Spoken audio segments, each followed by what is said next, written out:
They say your family is supposed to love you unconditionally. That's a lie.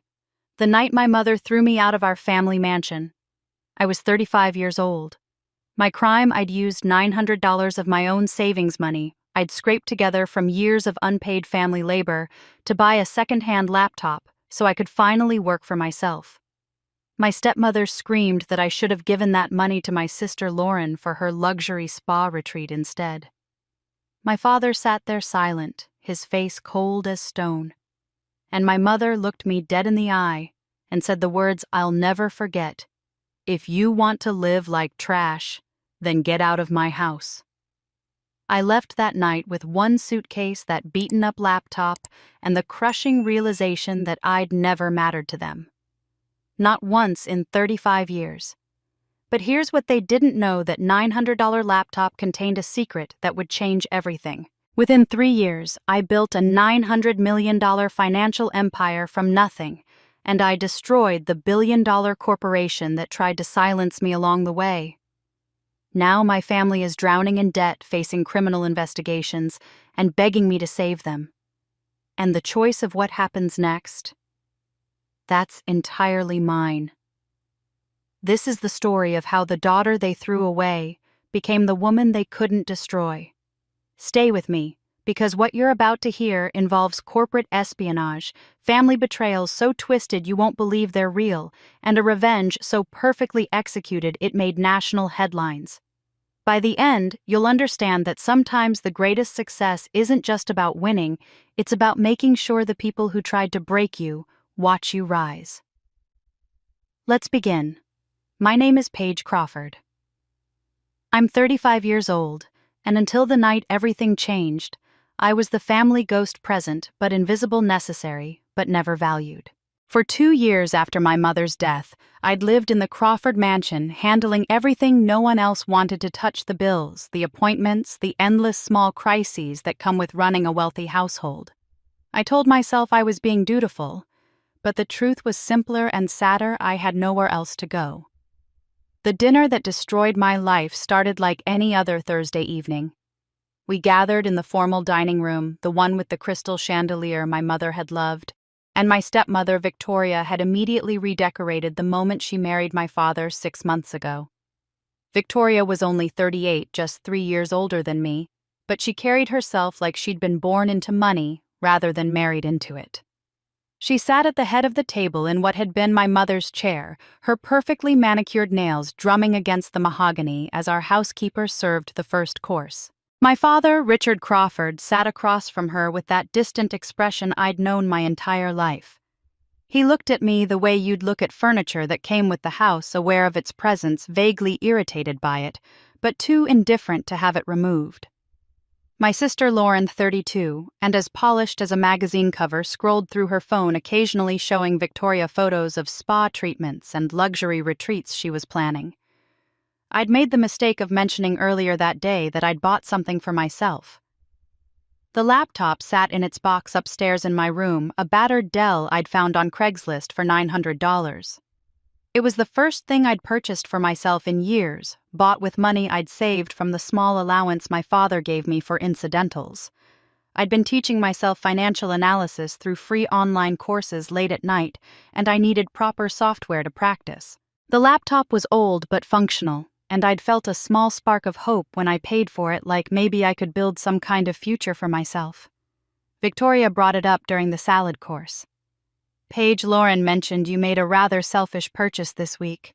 Her voice was sweet as poisoned honey. I set down my fork carefully. "I bought a laptop for work. I'm trying to develop some marketable skills." $900. Victoria's voice rose sharp enough to cut glass. "You spent $900 on yourself when your sister needed funding for her wellness retreat, when this family has expenses." "It was my money," I said quietly. "From my allowance." "Your allowance?" Victoria laughed, a sound like breaking glass. "You mean the charity we give you for existing, the money this family provides because you're too incompetent to earn your own living?" My father's fork clinked against his plate. He didn't look up. "Lauren's spa expansion would have created actual value," Victoria continued, her face flushing with genuine anger. But no, you had to buy some piece of junk for your little fantasy that you're going to suddenly become successful. At 35 Paige, you're 35 years old and you've accomplished nothing. I took care of Mom when she was dying, I heard myself say. The words came out before I could stop them. I was here every day. I handled everything. And that's supposed to be special. Victoria's eyes glittered. That's the bare minimum of human decency. You didn't do anything extraordinary, you did what any decent daughter would do. But somehow you think that entitles you to gratitude? Lauren finally looked up from her phone. For just a moment, our eyes met, and I thought I saw something flicker there, discomfort, maybe even shame. But she looked away without saying anything. You're useless, Paige. Victoria stood now, her voice carrying through the dining room. You've always been useless. Your mother spoiled you, made you think you were special when you're completely ordinary. You're ungrateful. You're a burden. And frankly, I'm tired of pretending otherwise. I looked at my father. He was cutting his steak with precise mechanical movements. Dad, I said quietly. He finally met my eyes, and what I saw there was worse than anger. It was nothing. Complete, utter indifference. Paige, I think it's time we had a conversation about your future here. 3 hours later, I stood outside the gates of the Crawford estate with everything I owned in one worn suitcase. My father had given me exactly 30 minutes to pack. He'd stood in the doorway of my childhood bedroom, arms crossed, while I grabbed clothes, toiletries, the laptop, and a small cardboard box of my mother's things. Her favorite scarf, a few photographs, her wedding ring that she'd left to me. You've disrupted the harmony of this household, he'd said, his voice flat and final. Your presence here has become untenable. It's time you learned to stand on your own. I'd asked where I was supposed to go. He'd shrugged. That's not my concern anymore. As I walked down the curved driveway for the last time, I'd looked back at the house. Lauren stood at her bedroom window on the second floor, her face pale in the lamplight. For a moment, I thought she might open the window, might say something, might at least acknowledge that this was happening. But she just stood there watching, and then she pulled the curtain closed. The gate shut behind me with a metallic click that sounded like finality. I stood there in the darkness, my suitcase at my feet, the laptop bag over my shoulder, and felt something strange wash over me. Yes, there was pain, a deep, hollow ache of rejection that I'd probably carry forever. But underneath it was something I hadn't felt in years. Freedom. For the first time in 35 years, no one could tell me I wasn't good enough. No one could make me feel small. The cage door was open even if I'd been thrown through it. I pulled out my phone and found the cheapest motel within walking distance.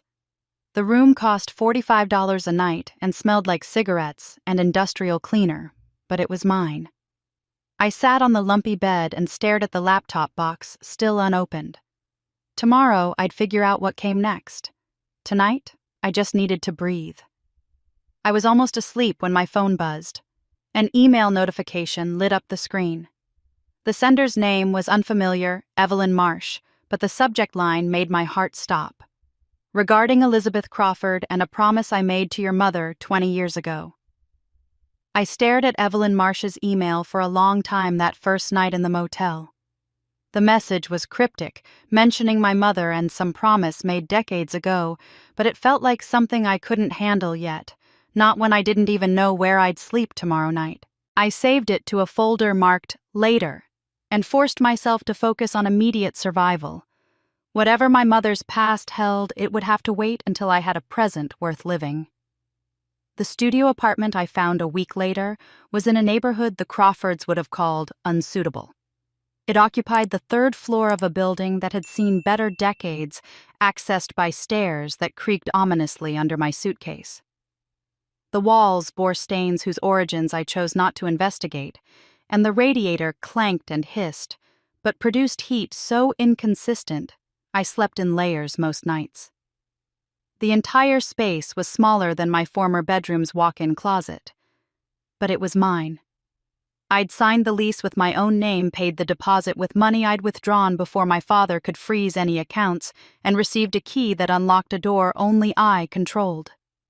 The first night I spent there, I sat on the bare floor. I couldn't afford furniture yet, and listened to the silence. In the Crawford mansion, silence had always felt like judgment, like the held breath before criticism. Here in this shabby little room with its water-stained ceiling, silence felt like a blank canvas. I set up the laptop on an overturned cardboard box and started searching for work. The freelance platforms were brutal, hundreds of people competing for jobs that paid almost nothing.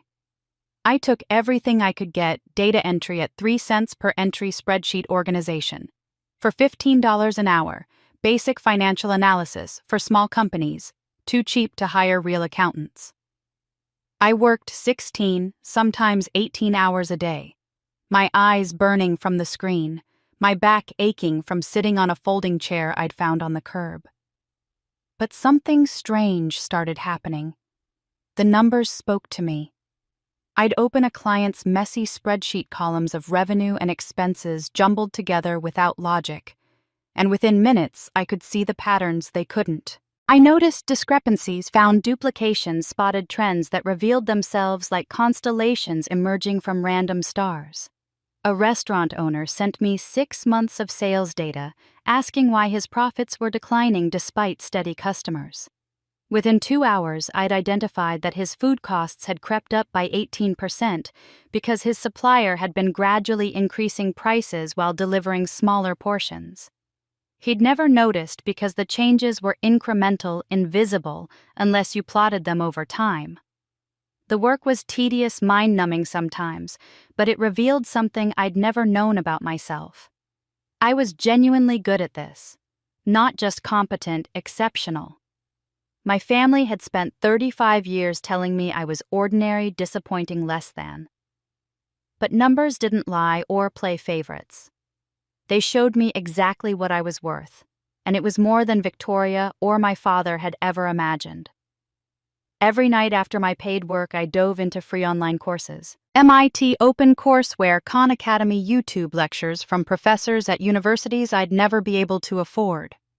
I learned advanced financial modeling, risk assessment algorithms, market prediction strategies.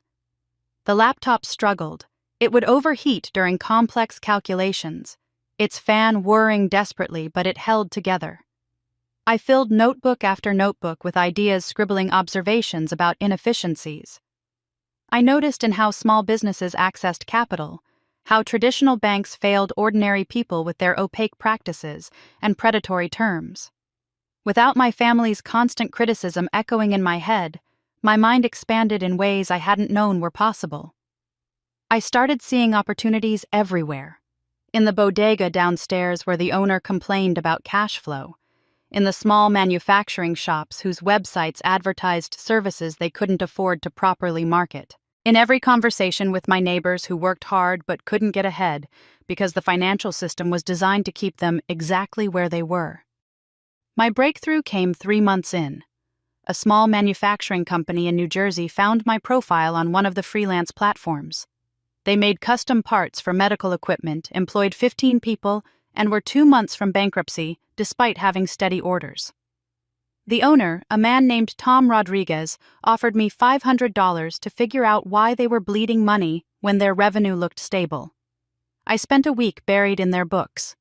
Their previous accountant had been systematically misclassifying expenses, marking capital investments as operating costs, recording equipment depreciation incorrectly, and making a dozen other errors that seemed almost deliberate in their consistency. The result was that they'd overpaid their taxes by nearly $200,000 over 3 years, money they desperately needed and didn't know they were entitled to recover.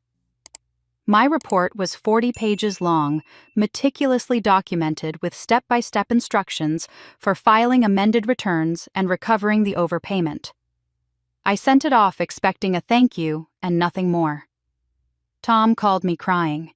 He'd been about to lay off half his staff, about to tell families who'd worked for him for years that he couldn't make payroll. The recovered tax money would save the company. Within a week, he'd told 3 other business owners about the genius with the beat-up laptop who saved my company. They all hired me. Then they told others. Word spread through small business networks like wildfire. The laptop genius who actually understands small business. Someone created a LinkedIn profile for me without asking, filled with glowing testimonials. My inbox flooded with requests. I was working 20-hour days now, barely sleeping, living on coffee and cheap takeout. But for the first time in my life, I felt fully alive.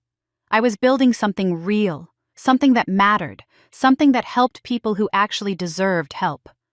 Then one morning, I received a forwarded email from Tom Rodriguez. "Paige, I hope you don't mind, but I sent your Rodriguez manufacturing report to a former client of mine who I thought might be interested in your work. She's someone you should know." The forwarded message was addressed to Evelyn Marsh, legendary financial strategist, the woman who'd testified before Congress about predatory lending, the same woman who'd emailed me 3 months ago about my mother. And she'd just replied, "Tom, thank you for this introduction. I'd like to meet Ms. Crawford immediately." I read Evelyn Marsh's reply 3 times, my heart hammering. The woman was a legend in financial circles, someone who'd built a fortune by investing in overlooked opportunities and had testified before Congress about the predatory practices of big banks. And she wanted to meet me. I typed back a careful response suggesting coffee shops and available times, trying to sound professional despite typing on a laptop propped on cardboard boxes in my studio apartment. But before Evelyn could respond, something unexpected happened. The snowball effect began. Tom Rodriguez didn't just recommend me to 3 businesses, his testimonial sparked a chain reaction I couldn't have predicted. Each company I helped told 2 more. Those companies told others. Within 3 months of saving Tom's manufacturing plant, I had 15 active clients, all small businesses struggling with the same fundamental problem. They were brilliant at what they made or did, but the financial complexity of running a business was slowly strangling them. I wasn't charging much, anywhere from $300 to $1,000 per analysis, depending on the company's size and complexity. My rates were a fraction of what traditional consultants demanded, but to these business owners my work was worth 10 times what they paid. I uncovered an embezzlement scheme at a family-owned restaurant where the night manager had been skimming cash for 2 years. I identified tax optimization opportunities for a women-owned construction company that saved them $80,000 annually. I revealed supply chain inefficiencies at a small textile importer that were costing them hundreds of thousands in unnecessary warehousing fees. What surprised me most was how much I cared. These weren't abstract numbers on spreadsheets. They were people's lives, their dreams, their ability to feed their families. When I saved a business from bankruptcy, I was saving jobs, preserving legacies, protecting communities. Traditional consultants swooped in, extracted their fees, and left. I stayed. I answered panicked emails at midnight. I walked clients through implementing my recommendations. I celebrated when they succeeded and felt genuine grief when occasionally they failed despite my best efforts. Local business forums started calling me the Rescuer, a nickname that made me uncomfortable but that I couldn't escape. The phrase spread through word-of-mouth networks, through chambers of commerce, through the tight-knit communities of entrepreneurs who all knew someone who knew someone I'd helped. My LinkedIn profile, which Tom had created without asking, overflowed with testimonials written in the earnest, heartfelt language of people who'd been saved from disaster. Then Amanda Chen called. She was a journalist for a regional business magazine writing a feature about the local entrepreneurial ecosystem. Someone had mentioned my name and she wanted to include me in the piece. We met at a coffee shop near my apartment and she asked about my background, my methods, my success rate. When she asked about my tools and resources, I hesitated, then pulled out the battered Dell from my backpack. "This is it," I said. "This is what I use for everything." Amanda stared at the laptop with its cracked corner and faded stickers from the previous owner. "That's your entire operation." I bought it for $900 3 months ago. It was everything I had in my savings account at the time. I found myself telling her the whole story, not the painful details of my family, but the essential truth. I'd started with nothing but this machine and a stubborn belief that I could figure things out. Amanda's article published 2 weeks later with a title that made my breath catch. The $900 laptop genius: how one woman is saving small businesses Wall Street ignored. And she'd woven my story together with testimonials from the businesses I'd helped, creating a narrative that was part human interest, part business strategy, part David versus Goliath tale. The piece went viral within hours. LinkedIn exploded first. Business owners across the country shared the article, tagging colleagues and adding their own commentary about the failures of traditional finance. Twitter picked it up next with the hashtag #SaveSmallBusiness trending for 3 days. My inbox became unmanageable: interview requests from podcasts and news outlets, speaking invitations from business conferences, client inquiries from companies in states I'd never visited. I was overwhelmed and exhilarated in equal measure. For 35 years, I'd been told my value was negligible, that I was ordinary and disappointing. Now, strangers across the country were describing me as visionary, as exactly what small business needed. People saw my worth without me having to beg them to notice. The validation was almost painful in its intensity. But beneath the excitement, my analyst's mind was working. I kept coming back to the same realization: I'd stumbled onto something transformative. The traditional financial system was designed for corporations with armies of accountants and access to sophisticated tools. Small businesses, the backbone of the American economy, were left vulnerable to predatory lenders, opaque practices, and complexity they couldn't navigate. They needed what I'd been providing, but I was just one person with one laptop. I couldn't scale that way. Late at night, after finishing client work, I started drafting a business plan. A fintech platform that would democratize access to the kind of analysis I provided.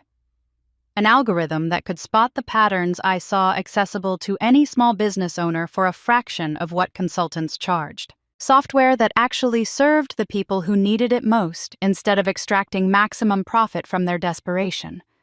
I didn't have funding. I didn't have connections or a business degree from Harvard. But I had vision. I had proof of concept in 15 thriving businesses, and I had a bank account that now held $47,000 more money than I'd ever possessed in my life. I was sketching out the technical architecture one evening when someone knocked on my apartment door. I wasn't expecting anyone. Through the peephole, I saw an elegant woman in her 60s, perfectly dressed in a way that spoke of old money and earned confidence. She held up a business card so I could read it. Evelyn Marsh, Principal, Marsh Capital Ventures. She'd come to me instead of waiting for me to come to her. I opened the door with my heart pounding, suddenly conscious of my worn sweatpants and the fact that I hadn't expected company impressive enough to warrant real clothes.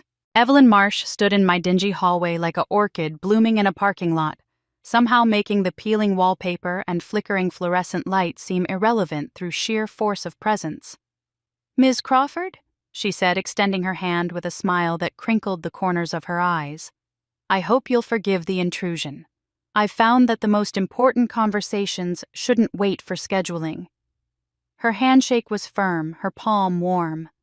She was 63, according to the biographical articles I'd frantically read after receiving her email months ago, but she carried herself with an energy that made age seem like just another data point. Her silver hair was cut in a sharp bob. Her charcoal suit was tailored perfectly, and she wore minimal jewelry, just a simple gold watch and small pearl earrings. Everything about her radiated quiet authority, the kind of power that didn't need to announce itself because everyone in the room already knew it was there. I invited her in, apologizing for the state of my apartment. She waved away my concerns and settled onto my second-hand futon with the same composure she probably brought to boardrooms and congressional testimony. "I've been following your work for months," she said without preamble. "Tom Rodriguez is an old friend, and when he showed me what you did for his company, I started asking around. You've helped 15 businesses in 3 months, Paige. Your success rate is remarkable, but what impressed me more was something else entirely." "What's that?" I asked, perching on my folding chair. "You actually care whether they survive." Evelyn's gaze was direct and assessing. "Traditional consultants extract fees and move on. You stay. You answer midnight emails. You celebrate their wins like they're your own. That's extraordinarily rare in this industry, especially combined with your technical abilities." I felt heat rise in my cheeks. They're not just numbers, they're people's lives. Exactly. Evelyn leaned forward slightly. I built my fortune the same way by investing in overlooked opportunities. Women-led businesses when venture capital wouldn't touch them. Minority entrepreneurs who couldn't get meetings with traditional investors. Companies solving real problems instead of chasing whatever hype cycle was trending. The market called me sentimental, said I was leaving money on the table. But those overlooked opportunities have outperformed the market consistently for 30 years. She told me about her portfolio, about companies I'd read about in business journals, without realizing they were all connected through her early backing. Evelyn didn't just invest money, she built ecosystems, connected entrepreneurs with resources, and each other created networks of mutual support that traditional finance couldn't understand because it couldn't be quantified on a spreadsheet. I see in you a kindred spirit, she said, someone who understands that real value isn't always where Wall Street looks for it. Then she said something that made the air leave my lungs. I knew your mother many years ago. She was one of the most brilliant people I ever met, but she was never allowed to show it. The room tilted slightly. No one had ever described my mother as brilliant. Dutiful, yes. Obedient. Quiet. A good wife, and adequate mother. But brilliant. I don't understand. I managed. Evelyn's expression softened with something that looked like old grief. Elizabeth and I were close friends in our 20s before she married into the Crawford family. She had a mind like yours. She saw patterns understood. Systems could analyze complex situations with extraordinary clarity. She wanted to study economics, maybe work in policy. But her family had other plans, and when she met your father at a charity event, they pushed the marriage hard. Old money marrying new money, very respectable. I'd never heard any of this. My mother had rarely spoken about her life before marriage, and I'd assumed there was simply nothing interesting to tell. I watched what happened to her after the wedding, Evelyn continued, and now her voice carried an edge of anger. Your father was controlling from the start. He didn't want a brilliant wife, he wanted an ornament. And his family, the Crawfords, they systematically crushed every spark of independence she showed. When she suggested taking a class, they mocked her. When she voiced opinions, they dismissed them. Over time, she just stopped trying, stopped believing in herself. My throat was tight. Why didn't she leave? Fear, shame, financial dependence, all the reasons women of her generation stayed in situations that suffocated them. Evelyn met my eyes. But she never stopped being brilliant underneath. And when you were born, I saw how she looked at you. Like you were her second chance, her hope that one of you would get to be everything she couldn't. I thought about my mother's deathbed, how she'd gripped my hand and whispered things I couldn't quite hear through my grief. Had she been trying to tell me something? Had she known what would happen after she was gone? When I saw your article, when I understood what you'd built from nothing, Evelyn said, I knew I had to meet you, because you're doing what Elizabeth never got the chance to do. And I'm determined not to let that potential be wasted again. She made her offer then, clear and businesslike. Mentorship. Connections to early-stage investors who understood that ethical business and profitability weren't mutually exclusive. Strategic guidance from someone who'd built what I was trying to build.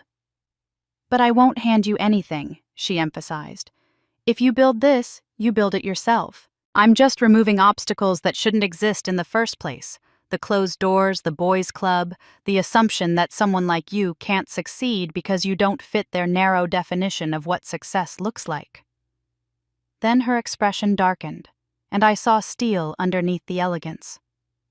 But understand this, Paige. When you become successful, and you will, your family will come back. They'll want to take credit, demand money, try to control you again, and they won't be the only threat you'll face. Success makes you visible, and visibility brings enemies. Are you prepared for that?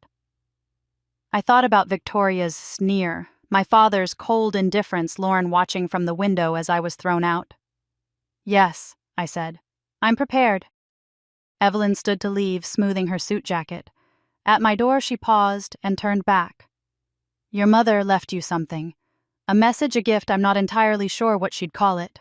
But she made me promise I'd only give it to you when you were strong enough to receive it. That time is coming soon." Evelyn's words about my mother's gift stayed with me as I threw myself into building what would become Meridian Financial. She introduced me to a network of impact investors, people who measured returns not just in dollars, but in positive change. Within 6 weeks, I'd pitched my concept to 12 different groups and secured $500,000 in seed funding. The investors believed in the mission democratizing access to sophisticated financial analysis for the small businesses that traditional finance ignored. Naming the company took me 3 sleepless nights. I cycled through dozens of options before landing on Meridian Financial. A meridian is a line of true direction, a reference point for navigation. That's what I wanted to be for businesses struggling to find their way through the opacity of traditional finance. The name felt right, like I'd found the words for something I'd always understood but couldn't articulate. The heart of Meridian was the algorithm I'd been developing in those notebooks, now translated into actual code with the help of a freelance developer Evelyn connected me to. Traditional credit scores failed small businesses because they measured the wrong things: personal credit history, years in operation collateral. My algorithm looked deeper. Customer loyalty metrics derived from repeat business patterns, local economic trends that affected sustainability, operational efficiency, indicators that revealed management competence. A family restaurant with a dedicated customer base and smart inventory management might have poor personal credit because of medical debt, but my algorithm would see them as a good risk. And it was far more accurate than traditional models. Within 3 weeks of launch, Meridian had helped 30 small businesses access fair-rate loans they'd been denied by banks. The testimonials flooded in, business owners writing about how they'd been turned down by 5, 10, 15 conventional lenders before Meridian saw what others missed. A bakery in Philadelphia, a landscaping company in Delaware, a bookstore in New Jersey that had served its community for 3 generations but couldn't get expansion capital because the building wasn't owned outright. We gave them tools to succeed, and they succeeded. But what I was proudest of wasn't just the algorithm, it was the culture we built. I hired a team of 8 carefully prioritizing women over 50 who'd been pushed out of traditional finance jobs. Margaret had 30 years of banking experience before being restructured at 53. Patricia had been a financial analyst at a major firm until her department was outsourced to younger, cheaper labor. Diane had tried to return to finance after raising her kids and was told she'd been out of the workforce too long, despite having an MBA from Wharton. These women brought decades of experience, institutional knowledge that couldn't be taught, and a hunger to prove they weren't past their prime. They understood client anxiety because they'd felt economic precarity themselves. They celebrated every business we helped, as if it were personal, because they remembered what it felt like to be overlooked and underestimated. Our small office, 3 rooms in a converted warehouse building, felt more like family than the Crawford mansion ever had. People supported each other, covered for each other during hard weeks, celebrated wins together with cake from the bakery downstairs. No one was invisible. No one was disposable. When Margaret's granddaughter was born, we all took turns covering her calls so she could spend 3 days at the hospital. When Patricia's mother fell ill, we restructured her schedule without question. Clients noticed the difference immediately. Our customer service became legendary, not because we had scripts or training programs, but because my team genuinely cared whether the businesses we served survived and thrived. They answered weekend emails, talked clients through implementation challenges, and checked in months later to see how things were going. In an industry built on extracting maximum fees with minimum engagement, we were an anomaly. 6 months in, with Meridian growing faster than I'd projected, I decided to upgrade the laptop's software. The old Dell had been struggling lately, overheating during complex calculations, and I wanted to optimize what I could before considering replacement. While running diagnostics, something odd caught my attention. The hard drive showed significantly more storage capacity than the specifications advertised when I'd bought it. Curious, I dug deeper. That's when I found it a hidden partition, encrypted and password protected. I tried obvious combinations, common defaults, variations on the laptop model number. Nothing worked. But the discovery nagged at me, a puzzle I couldn't leave unsolved. I pulled out the crumpled Craigslist receipt I'd saved more out of habit than foresight. The seller's name was David Morrison, along with an email address I'd never used after the initial transaction. On impulse, I Googled David Morrison Laptop Finance. The results made my blood run cold. David Morrison had been a senior accountant at Hartwell Global, one of the largest private equity firms in America, a company that managed over $50 billion in assets. He'd been fired 18 months ago for policy violations, according to a brief mention in the Wall Street Journal. The article was vague about specifics, using the carefully neutral language that usually meant something scandalous had been hushed up with legal settlements. I was still staring at the search results, my mind racing through implications, when my phone rang. Unknown number. I almost didn't answer, but something made me pick up. Paige. The voice was choked with tears, barely recognizable. Paige, please, you have to help me. I'm losing everything and they're saying it's fraud. It was Lauren. I told Lauren to come to the office the next morning. I didn't want her at my apartment, didn't want her in the private space I'd built for myself. When she arrived, I barely recognized her. The polished socialite who'd watched from the window 6 months ago while I was thrown out had been replaced by someone who looked like she hadn't slept in days. Her designer clothes were wrinkled, her hair needed washing, and her makeup couldn't quite hide the dark circles under her eyes. She looked terrified in a way I'd never seen before, and despite everything, some part of me still felt the old reflex to comfort her. Margaret brought us coffee in my small office while Lauren collapsed into the chair across from my desk. She cried for 5 straight minutes before she could speak coherently. The story came out in broken fragments. Her luxury spa business, the one Victoria had insisted deserved. My $900 more than I did, was collapsing.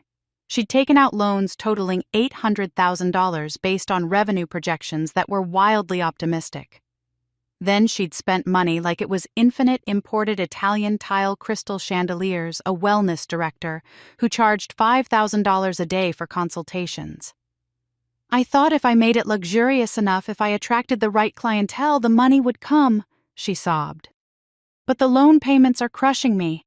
I can't make payroll next month. I'm going to have to close. That alone was bad enough. But then came the real disaster. An IRS audit had revealed that Lauren had been classifying personal expenses as business costs for tax purposes. Her apartment rent listed as executive housing, her car as a company vehicle, shopping trips as client entertainment, hundreds of thousands of dollars misclassified to reduce her tax burden. Victoria told me everyone does it, Lauren said, her voice small and childlike. She said it was smart business, that I'd be stupid not to take advantage. I didn't know it was illegal. I swear I didn't know. But the IRS didn't care about ignorance or bad advice from a stepmother. They were investigating, and Lauren's lawyer had made it clear if charged she could face serious penalties, possibly even prison time for tax fraud. She'd come to me for help, money to pay back taxes, advice on navigating the investigation, anything to save her from the consequences of decisions she'd made, while believing the family rules applied everywhere. I know we've had our differences, she said, reaching across the desk to grab my hand. I pulled back before she could touch me. But we're family, right? Family helps each other. I've changed, Paige.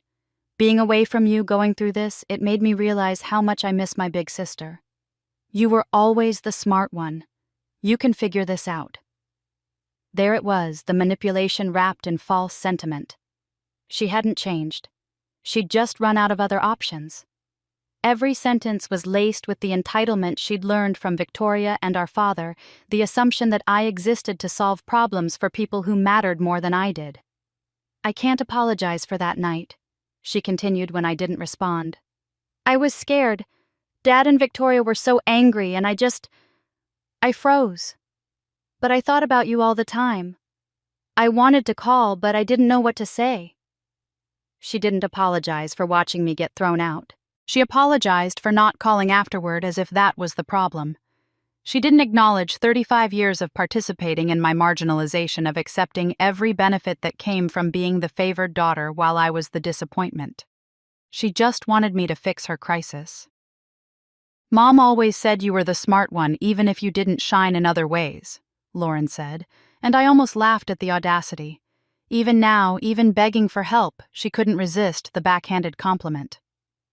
"I was jealous because you got her attention, you know. She was always worried about you, always trying to protect you. I felt invisible sometimes." The irony was staggering. She'd felt invisible in a family that catered to her every whim, while I'd been actually invisible. My needs dismissed, my achievements ignored. "Lauren, I can't help you," I said quietly. "Meridian is for legitimate small businesses trying to survive in a system that's stacked against them. You committed tax fraud. That's not something I can fix or fund." Her face changed in an instant, the tears drying up like they'd been turned off at a switch. "Of course," she said, her voice turning cold. "Of course you'd turn your back on family. You were always heartless, always playing the victim, when really you just couldn't handle that some people are more successful than others." "More successful?" I couldn't keep the disbelief from my voice. "Your business is bankrupt. You're under federal investigation, and you're here begging me for help." Lauren stood up, fury replacing desperation. "Dad was right about you. He always said you were weak, that you'd never amount to anything because you didn't have the spine for real success. You think you're so special now with your little charity project? You're pathetic, Paige. You were pathetic when you lived with us, and you're pathetic now." She leaned over my desk, her face twisted with genuine hatred. "You'll regret turning your back on us. I promise you that. We're Crawfords. You're nothing without that name, and you'll figure that out when everything you've built comes crashing down." She stormed out, slamming my office door so hard that the glass rattled. Margaret poked her head in concern written on her face. I waved her off, trying to steady my breathing. The girl who once would have caved to keep the peace, who would have written a check just to make the conflict stop, was gone. But my hands were still shaking. That evening, a courier delivered a formal letter to my apartment. Crawford family attorneys demanded I appear for a discussion regarding family assets and obligations. The final paragraph was barely veiled. Threat failure to comply would result in legal action to protect the family's interests. They weren't done with me. They were just getting started. The meeting was scheduled at Crawford Family Attorney's office downtown, in one of those buildings where the marble floors echo and the receptionist looks at you like she's calculating your net worth. I arrived 10 minutes early, wearing my best professional outfit, still modest by Crawford standards, but respectable. I'd brought Margaret with me as a witness, ignoring the lawyer's insistence that this was family only. If they wanted to ambush me legally, I'd have someone in my corner who actually understood finance. My father and Victoria sat on one side of the mahogany conference table, flanked by a lawyer whose suit probably cost more than my monthly rent. Richard Crawford looked exactly as I remembered, cold, composed, regarding me with the same emotional detachment he'd show a quarterly earnings report. Victoria, on the other hand, radiated barely suppressed fury. She wanted me to know she hated me, wanted me to feel small again. The lawyer, a man named Preston Chambers, didn't waste time on pleasantries. He slid a document across the table, 40 pages of dense legal language that boiled down to a simple demand: they wanted 40% equity in Meridian Financial. "On what basis?" I asked, keeping my voice level. "On the basis that you built your company using Crawford family resources and connections," Chambers said smoothly. "Your upbringing, your education, the social capital inherent in the Crawford name, these constitute a significant investment in your development. The family is entitled to recoup that investment." I stared at him, momentarily speechless at the audacity. "They threw me out with a suitcase and a laptop. I built Meridian with money I earned myself from investors who'd never heard of the Crawfords." "The Crawford name carries weight in business circles," Chambers countered. "Whether you leveraged it consciously or not, it opened doors that wouldn't have opened otherwise." "What doors?" My voice rose despite my efforts to stay calm. I was sleeping in a studio apartment that cost $45 a night when I started. I had no connections, no resources, nothing but a secondhand laptop and the ability to work harder than anyone else. Victoria leaned forward, her smile sharp as a blade. "Oh, please, Paige. Your success is unnatural for someone of your limited abilities. Everyone knows you were the disappointment, the ordinary one. Either you're lying about building this yourself, or you used unethical means to get ahead. Which is it?" I looked at my father, waiting for him to say something to acknowledge how insane this was. But he just sat there, his face a mask of cold calculation. In that moment, I understood something fundamental. He'd never seen me as a daughter. I was just an asset, something to be exploited when valuable and discarded when not. The realization should have hurt, but I was beyond that now. "We're prepared to be reasonable," Chambers continued. 40% equity, a seat on your board for Mr. Crawford, and a consulting fee structure for family advisory services going forward. In exchange, we'll provide our continued support and refrain from publicizing certain irregularities in how you— "What irregularities?" I demanded. My father spoke for the first time, his voice clipped. "There are irregularities in the Crawford Family Trust that may involve your name from childhood. We'd prefer to keep those matters private for everyone's benefit." I saw it then, a flicker of something in his eyes. Not anger, panic. He'd said something he shouldn't have, and he knew it. Chambers shot him a look, and the subject was hastily changed, but that moment lodged in my mind like a splinter. That night I dug through public records and archived financial disclosures. It took hours, but I finally found references to something called the Crawford Infant Trust. Established in 1993 when I was 2 years old. The details were sealed by court order, but the amounts mentioned in related documents were staggering millions of dollars, moving through accounts bearing my baby name. Why would my father, who supposedly couldn't stand me, put my name on something so significant? Unless he was using me as a shield, a legal buffer for money that shouldn't be traced back to him. Before I could investigate further, Chambers called with the family's ultimatum. I had 1 week to voluntarily sign over the equity. If I refused, they'd file a lawsuit claiming I'd defrauded them, stolen family resources, and built Meridian through misrepresentation. They'd drag my name through every business publication in America until my reputation was so damaged that investors fled and clients canceled contracts. "Your mother would be so ashamed of how selfish you've become," Victoria added on the call, her voice dripping with false concern. She wanted that line to break me, to make me doubt myself the way they'd made me doubt myself for 35 years.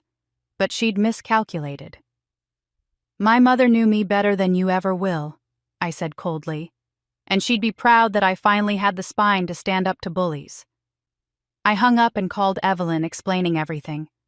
She listened in silence, then said, "Let them file. We'll bury them in discovery, expose every shady dealing they've ever touched. But Paige, you need to be prepared for this to get ugly." The next morning, I found out exactly how ugly. Margaret rushed into my office with her tablet, her face pale. "Paige, you need to see this."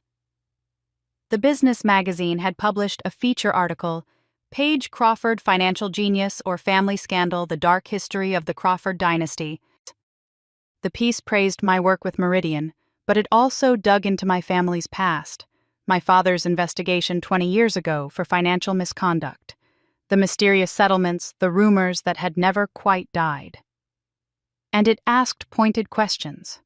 Why would such a wealthy family throw out their own daughter? Why were they now demanding a piece of her self-made success? What exactly were they hiding? My phone started ringing before I finished reading. The article was devastatingly thorough. The journalist had done real investigative work, digging through 2 decades of public records, court filings, and archived news stories that most people had forgotten. The piece opened with praise for Meridian Financial and my work helping small businesses, positioning me as an innovative force in ethical finance.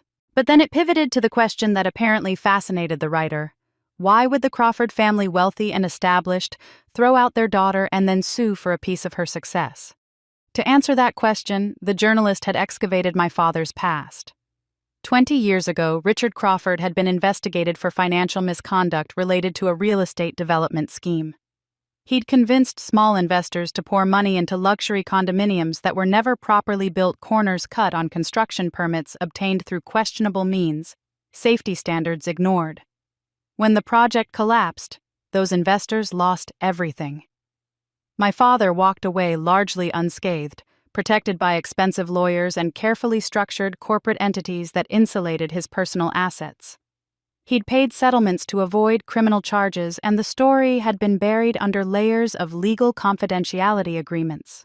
But public records don't lie completely, and this journalist had found enough fragments to reconstruct the skeleton of what happened. The article didn't accuse my father of crimes directly, too much legal liability in that, but it asked pointed questions.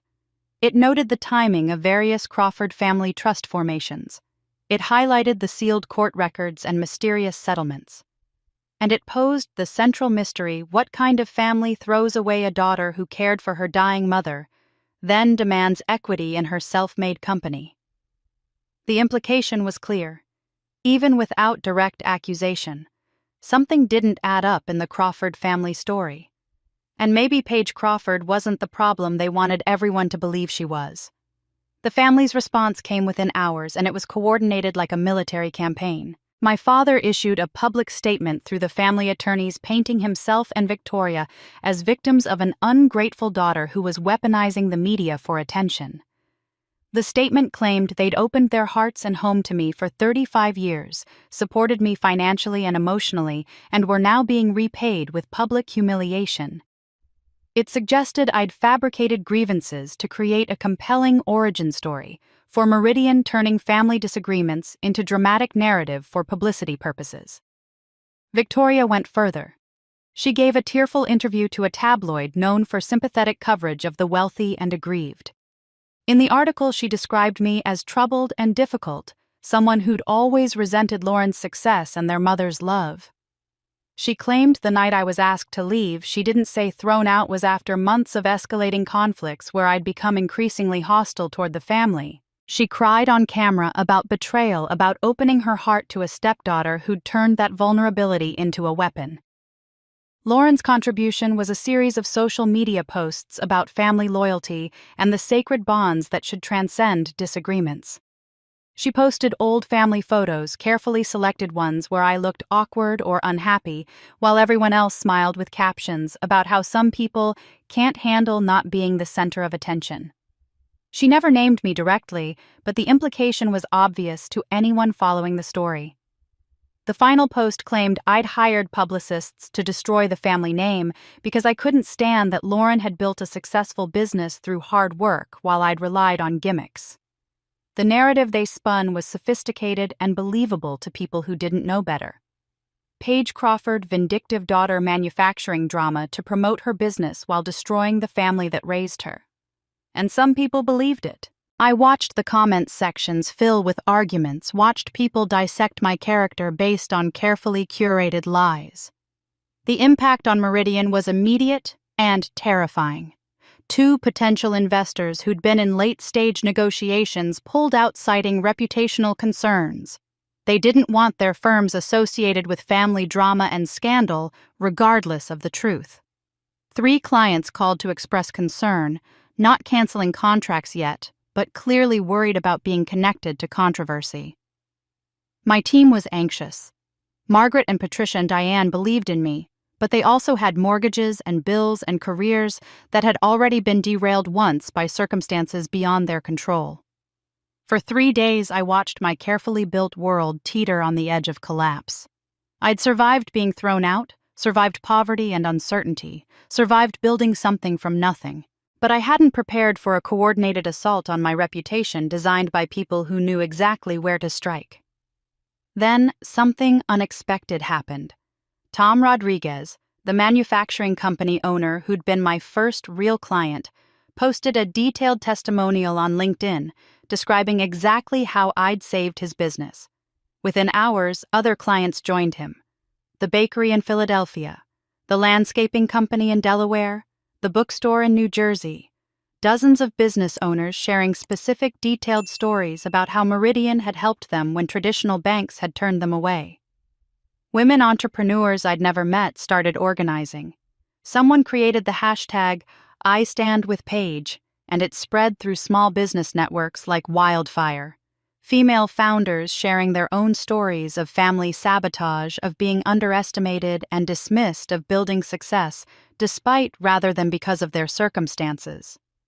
The narrative began to shift. Maybe Paige Crawford wasn't a vindictive daughter. Maybe she was someone who'd escaped a toxic family and was being punished for her independence. I was in my office reading testimonials with tears streaming down my face when Evelyn called. Her voice was urgent in a way I'd never heard before. "Paige, I need you to come to my office immediately.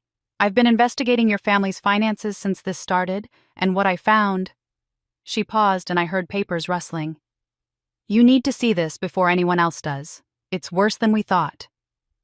I drove to Evelyn's office in a daze, my mind cycling through possibilities of what she could have found. Her building was in the financial district, all glass and steel, the kind of place that whispered old money and serious power. Her assistant ushered me directly into a corner office with floor-to-ceiling windows overlooking the city. Evelyn stood behind her desk, surrounded by stacks of documents that looked like they'd been organized with military precision. "Sit down, Paige," she said gently. "What I'm about to show you is going to be difficult to process." She spread documents across the mahogany surface trust fund paperwork, yellowed with aged tax filings, transaction records that went back decades. My eyes caught on letterhead that read, P. Crawford Infant Trust, established 1992, the year I turned 2. Your father created this trust in your name when you were barely old enough to walk. Evelyn began her finger tracing a line on the incorporation documents. He used your social security number, your legal identity, to establish accounts that received substantial deposits over the next 13 years. I've traced as much as I can through public records and some connections in banking who owe me favors. Paige, nearly $4 million moved through accounts bearing your baby name. The number was staggering, incomprehensible. 4 million. From where? That's the question, isn't it? Evelyn pulled out a timeline she'd constructed connecting dates and transactions. The deposits correlate almost perfectly with your father's real estate development deals, the same ones that were investigated in 2005. The timing suggests this money came from questionable sources, likely proceeds from the scheme that bankrupted those small investors. By funneling it through a trust in an infant's name, your father created a legal buffer. I stared at the documents, my name repeated over and over in legal language I barely understood. P. Crawford, Paige Crawford, beneficiary, trustee. Words that should have represented security and care, but instead represented something much darker. If authorities traced the money, they'd find a baby's name on the accounts. Evelyn continued, her voice tight with controlled anger. Prosecuting financial crimes is complicated enough. Prosecuting crimes where a toddler is the named party, nearly impossible. Your father used you as a human shield before you could even speak, Paige. He turned you into an unwitting accessory to crimes you had no knowledge of. I felt physically sick. The room tilted slightly, and I gripped the edge of the desk. All those years of being told I was worthless, that I was the disappointment, the burden, and the entire time my name had been attached to millions in potentially illegal funds. I'd been weaponized before I could form sentences. The deposit stopped in 2005, Evelyn said, pointing to the final transactions. Right when the investigation into your father's business practices got serious. He must have realized the scrutiny was too dangerous, that using your name had become too risky. So the trust went dormant. But here's the critical issue: the money was never properly declared or taxed, and your name is still legally attached to these accounts. What does that mean? I asked, though part of me already knew the answer. It means if this comes to light now, you could be implicated. The statute of limitations has passed on some of the criminal charges your father might have faced, but civil liability doesn't expire the same way. The IRS could come after you for taxes on money you never knew existed, never touched, never benefited from. They could impose penalties that would bankrupt you and destroy Meridian before it really begins. The cruelty of it was breathtaking. My father hadn't just neglected me, hadn't just made me feel worthless. He'd planted a bomb under my entire life and left it there, ticking. Even now, even after everything, he had the power to destroy me through actions I couldn't have prevented or known about. "Why are you investigating this?" I asked Evelyn. "How do you even have access to these records?" She met my eyes, and I saw something complicated in her expression: guilt, determination, old grief. "I've been investigating your family since we reconnected. I suspected they'd try to destroy you once you became successful, and I wanted to be prepared. I have resources, connections in banking and legal circles, and I have reasons for protecting you that go deeper than you know yet." There was weight in those words, implications I didn't have space to unpack. "What do they want?" I asked. "My father, Victoria, what's the real goal here?" "Your family is desperate because you're becoming visible," Evelyn explained. "Every article about you, every client testimonial, every mention of Meridian Financial draws attention. And attention is dangerous when you're hiding the kind of secrets your father's been hiding for 33 years. The more successful you are, the more likely someone will dig into the Crawford family finances and find what I found. They're trying to control you, to control the narrative." Understanding crystallized cold and clear. The lawsuit, the demand for equity, it's not about the money. It's about tying you to them so tightly that if their crimes are exposed, they can claim you were complicit. If they can force you into a partnership, make Meridian partly theirs, they rehabilitate their image. They become the family behind a successful ethical business, and any investigation into old crimes becomes complicated by your current success. You become their shield again, but this time consciously. Before I could respond, Evelyn's assistant burst through the door without knocking her face pale. "Ms. Marsh, I'm sorry to interrupt, but you'll want to see this immediately. It's all over the news." She held up her tablet, and I saw the breaking news headline, "Lauren Crawford arrested for tax fraud." My stomach dropped as I read the subheading, "Sister claims financial advisor Paige Crawford designed illegal tax strategy." The news about Lauren's arrest spread like wildfire, but what made it devastating was her defense strategy. According to the initial reports, she was claiming that I had advised her on tax optimization strategies that turned out to be illegal. Her lawyer was positioning her as a naive business owner who'd trusted her financially sophisticated older sister only to be led into criminal activity. It was a lie so audacious that I almost admired the calculation behind it, even as it threatened to destroy everything I'd built. Evelyn immediately called her legal team, arranging an emergency meeting with criminal defense attorneys. My phone rang constantly with journalists requesting comment, clients expressing concern, and investors demanding explanations. The carefully constructed narrative about Paige Crawford, ethical finance pioneer, was being systematically dismantled by a family determined to drag me down with them. In the midst of this chaos, I almost missed the letter. It arrived at my apartment in a plain envelope from First Heritage Bank, a small regional institution I'd never heard of. The return address was from a branch 40 minutes outside the city. The letter was formal, institutional. "Regarding dormant account number 4782-3391, under the name Paige Elizabeth Crawford, we require the account holder to verify identity and claim assets, or the account will be transferred to state unclaimed property." I stared at the letter, confused. I'd never opened an account at First Heritage Bank, but the timing of the dormancy caught my attention 2 years ago, exactly the month my mother had died. The next morning, despite everything else collapsing around me, I drove to the bank. The branch was small and old-fashioned, the kind with tellers who knew customers by name. A banker named Mrs. Chen, probably in her 60s, greeted me with professional warmth and led me to her desk when I showed her the letter and my identification. She pulled up the account on her computer, her expression softening as she read. "Oh my," she said quietly, "your mother was a remarkable woman." "You knew her." "She came in every month for 25 years, always on the first Tuesday, always deposited exactly $50 in cash. She was so consistent that we joked about setting our calendars by her visits." Mrs. Chen's eyes were misty. "When she stopped coming 2 years ago, we knew something must have happened. I'm sorry for your loss." 25 years, $50 a month. The math clicked in my head. $15,000 saved in secret, deposited by a woman who'd lived under her husband's financial control her entire married life. "There's also this," Mrs. Chen said, retrieving a sealed envelope from the account file. "She left instructions that it be given to you when you came to claim the account. She was very specific, to be opened by Paige Crawford only." My hands shook as I took the envelope. The handwriting on the front was my mother's, elegant and precise.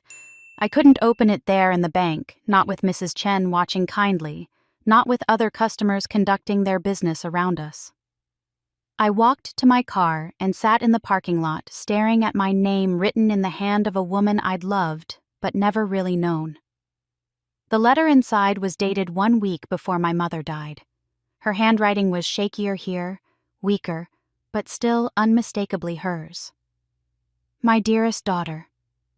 It began, and I had to stop reading because tears were already blurring my vision. "If you're reading this, I'm no longer with you, and I hope you can forgive me for the things I did and didn't do while I lived. This money represents every month I told your father I needed $50 extra for groceries. I never spent it on food. I saved it for you because I knew one day you would need something that was truly yours, untouched by the Crawford name or your father's control."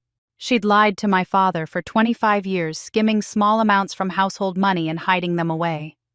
The courage that must have taken, the fear she must have felt every time she made a deposit, the quiet rebellion of a woman who had no other weapons. "I watched you grow into someone far stronger than I ever was," the letter continued. "But I also saw how they tried to dim your light, your father's coldness, the family's dismissal of your gifts. I'm ashamed that I didn't protect you better, that I couldn't find the courage to leave and take you somewhere safe. But I could do this, give you resources they couldn't touch, money that came from my small acts of resistance rather than his control. This money is your mother's love converted into the only kind of power that family understands: freedom." The words blurred completely now. I was crying so hard I could barely breathe, sitting in a bank parking lot, finally understanding that my mother had seen me all along. The $900 laptop that had started everything, that money had come from these savings, from 25 years of my mother choosing me over her own comfort. "Use it to build something beautiful," she wrote in closing. "You were never the disappointment they claimed. You were my greatest pride, and I'm sorry I wasn't brave enough to say it while I lived. I love you more than you'll ever know. Mom." I sat there for nearly an hour, reading and rereading the letter, crying in a way I hadn't since she died. My mother's quietness hadn't been weakness. It had been strategic survival while she planted seeds for my eventual escape. The $15,000 wasn't just money, it was proof that I'd been loved even when I felt most alone. As I carefully folded the letter to keep forever, I noticed a second, smaller note tucked in the envelope. The handwriting was hurried, added perhaps at the very end. "P.S. Ask Evelyn about the locket. She'll know which one. Trust her with everything, she's more than a friend to me." I drove back to my apartment, clutching my mother's letter like a lifeline, the mystery about Evelyn and the locket temporarily overshadowed by the immediate crisis of Lauren's arrest and accusations. But before I could process either revelation, my phone lit up with notifications. Lauren had given an interview, and it was everywhere. The video showed her in what appeared to be her lawyer's office, released on bail, but looking appropriately devastated. Her makeup was minimal, her hair pulled back, simply a stark contrast to the polished socialite I knew. She'd been coached perfectly on how to play the victim. "My sister Paige is brilliant with numbers," Lauren said, her voice breaking convincingly. "When I started my spa business, I asked her for advice. She's the financial expert after all. I trusted her completely." She produced printouts of text messages between us, holding them up for the camera. "She advised me on tax strategies, told me how to categorize expenses. I thought I was following legitimate business practices. I had no idea she was leading me into illegal territory." I watched with growing horror as the interviewer asked gentle, sympathetic questions. Lauren explained how Paige had abandoned her when the IRS investigation started, how her own sister had refused to help correct the mistakes she'd allegedly caused. The narrative was brilliant in its simplicity. Naive younger sister trusts, Sophisticated older sister gets led into criminal activity, then gets thrown to the wolves when things go wrong.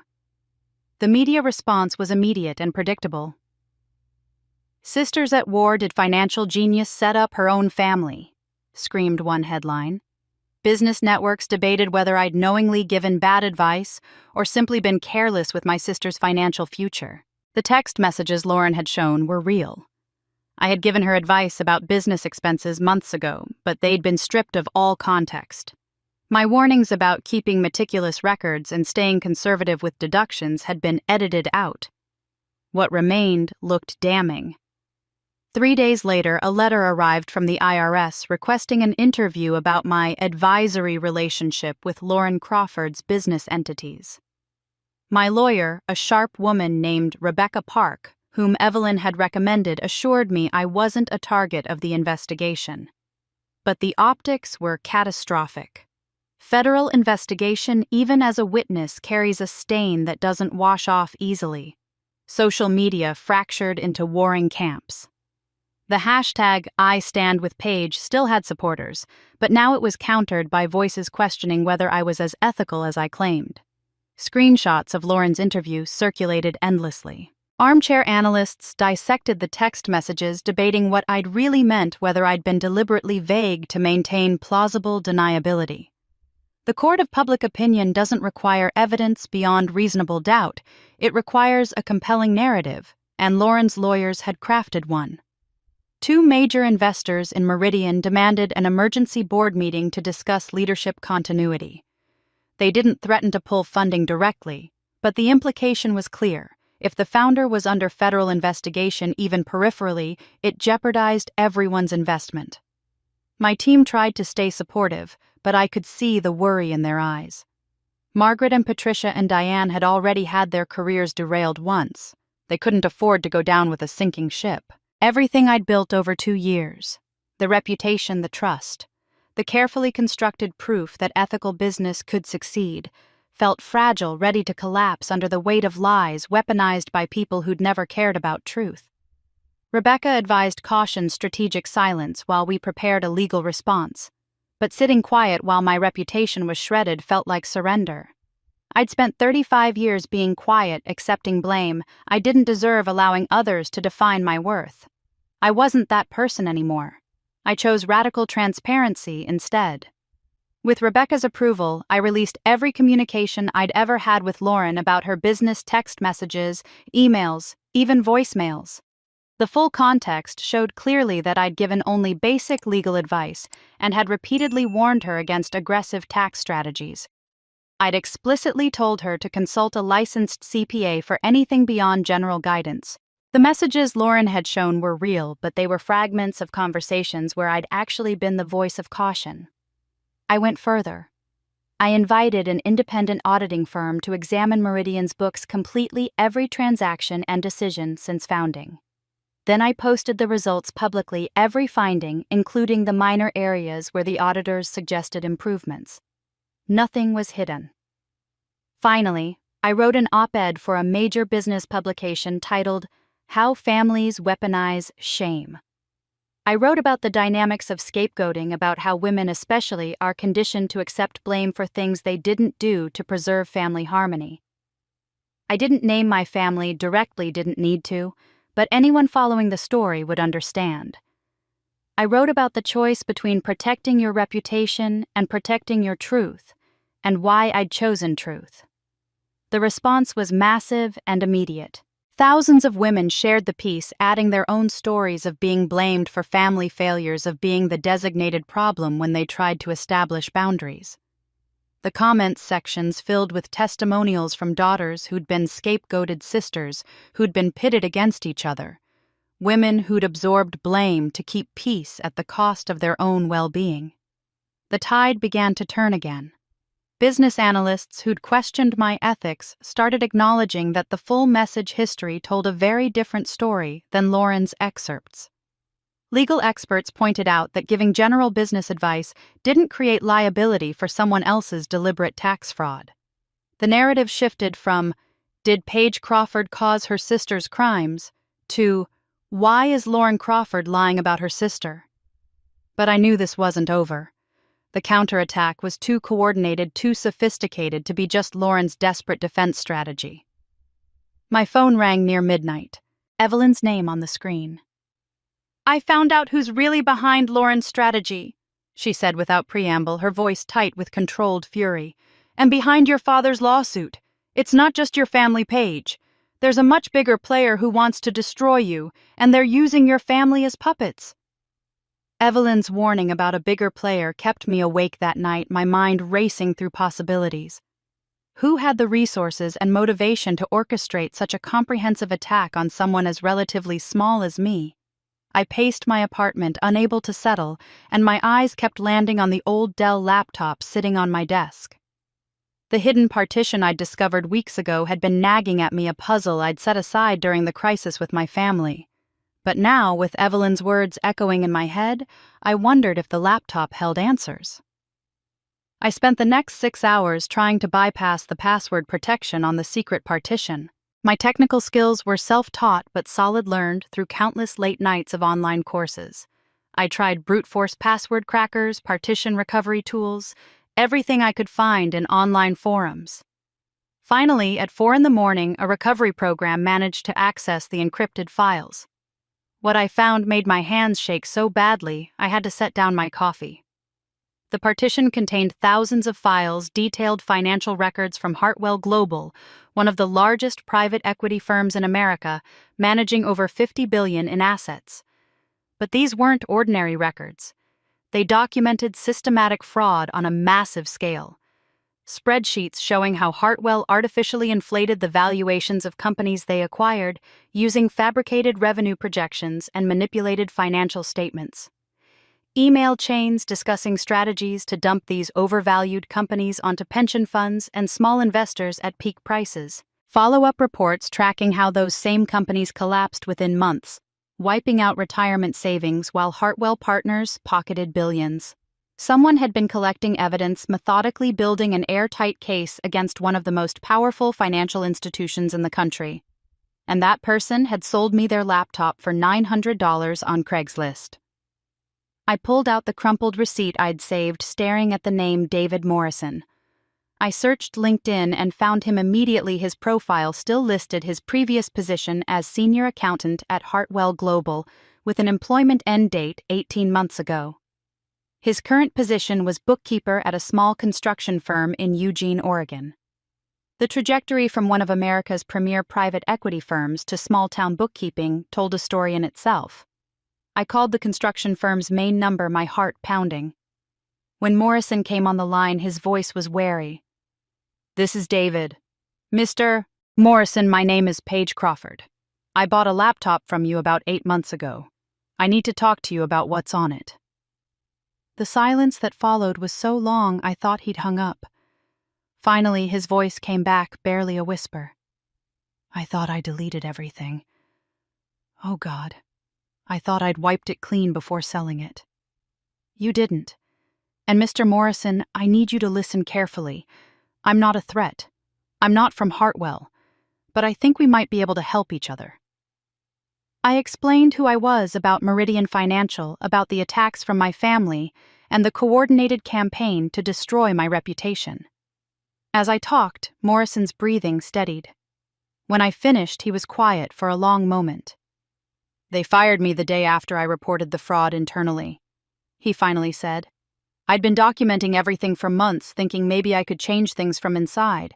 When I showed my findings to the compliance department, they immediately escorted me out of the building. 2 days later, their lawyers threatened me with litigation if I ever spoke publicly about Hartwell's business practices.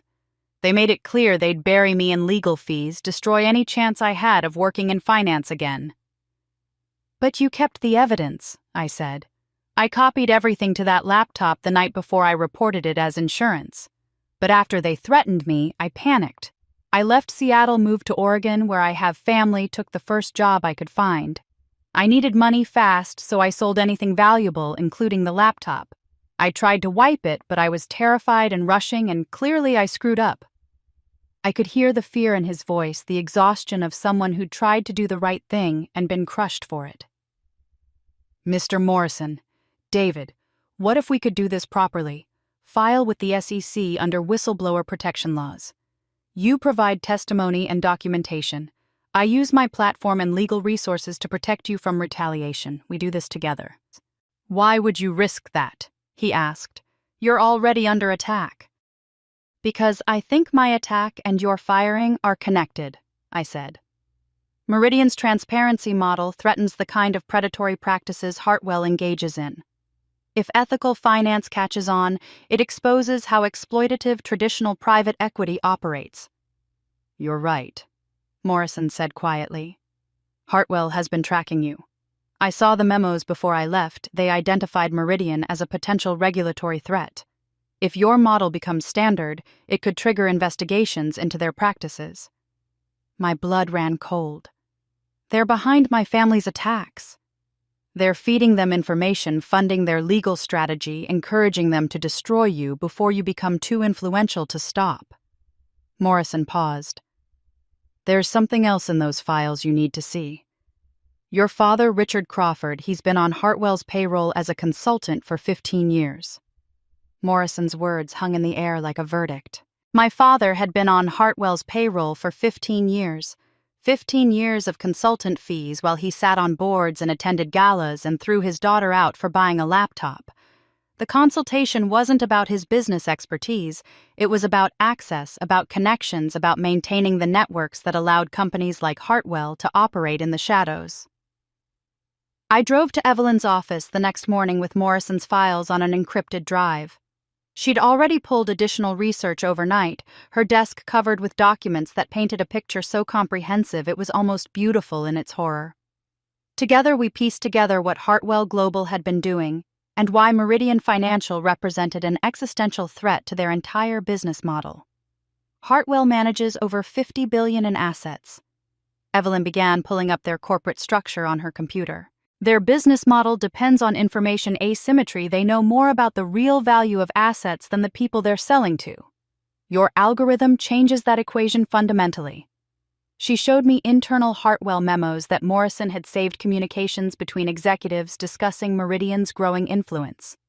One memo dated 6 months ago identified my company as a potential regulatory threat that needed proactive management. They'd been watching me since the first viral article about the laptop genius, tracking every client I helped, every testimonial that spread through small business networks. If your model of transparent ethical financing catches on, it exposes how exploitative traditional private equity operates, Evelyn explained. Worse, your algorithm is so effective that regulators are starting to take notice. I've heard through back channels that the Consumer Financial Protection Bureau has inquired about potentially using Meridian's approach as a benchmark for fair lending standards. The implications were staggering. If federal regulators adopted transparency requirements based on Meridian's model, companies like Hartwell would lose their primary competitive advantage. They'd built billions on the foundation of confusion and opacity on small businesses and individual investors, not understanding what they were really buying or how much they were really paying. My work threatened to tear down that entire structure. Your father's role was simple, Evelyn said, pulling out financial records Morrison had meticulously documented. Hartwell's been paying him $200,000 a year since 2010 for consulting services. But look at the actual work product, it's almost nothing. Quarterly reports that are mostly empty, occasional introductions to potential investors in his social circle. They were essentially paying him a retainer to maintain access to old money networks and to be available when they needed him. She showed me email chains that made my stomach turn. When my article started going viral earlier this year, Hartwell executives had reached out to my father. The language was careful, never directly ordering anything, but the message was clear.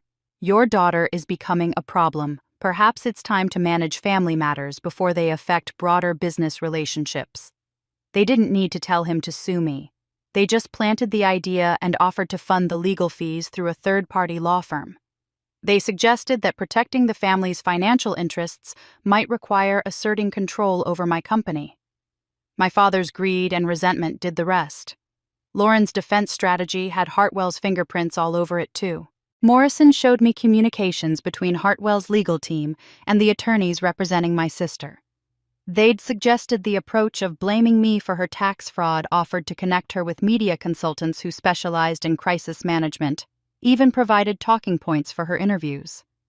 The Crawford family's cruelty was genuine, but Hartwell had weaponized it, turned family dysfunction into a precision instrument designed to destroy my credibility.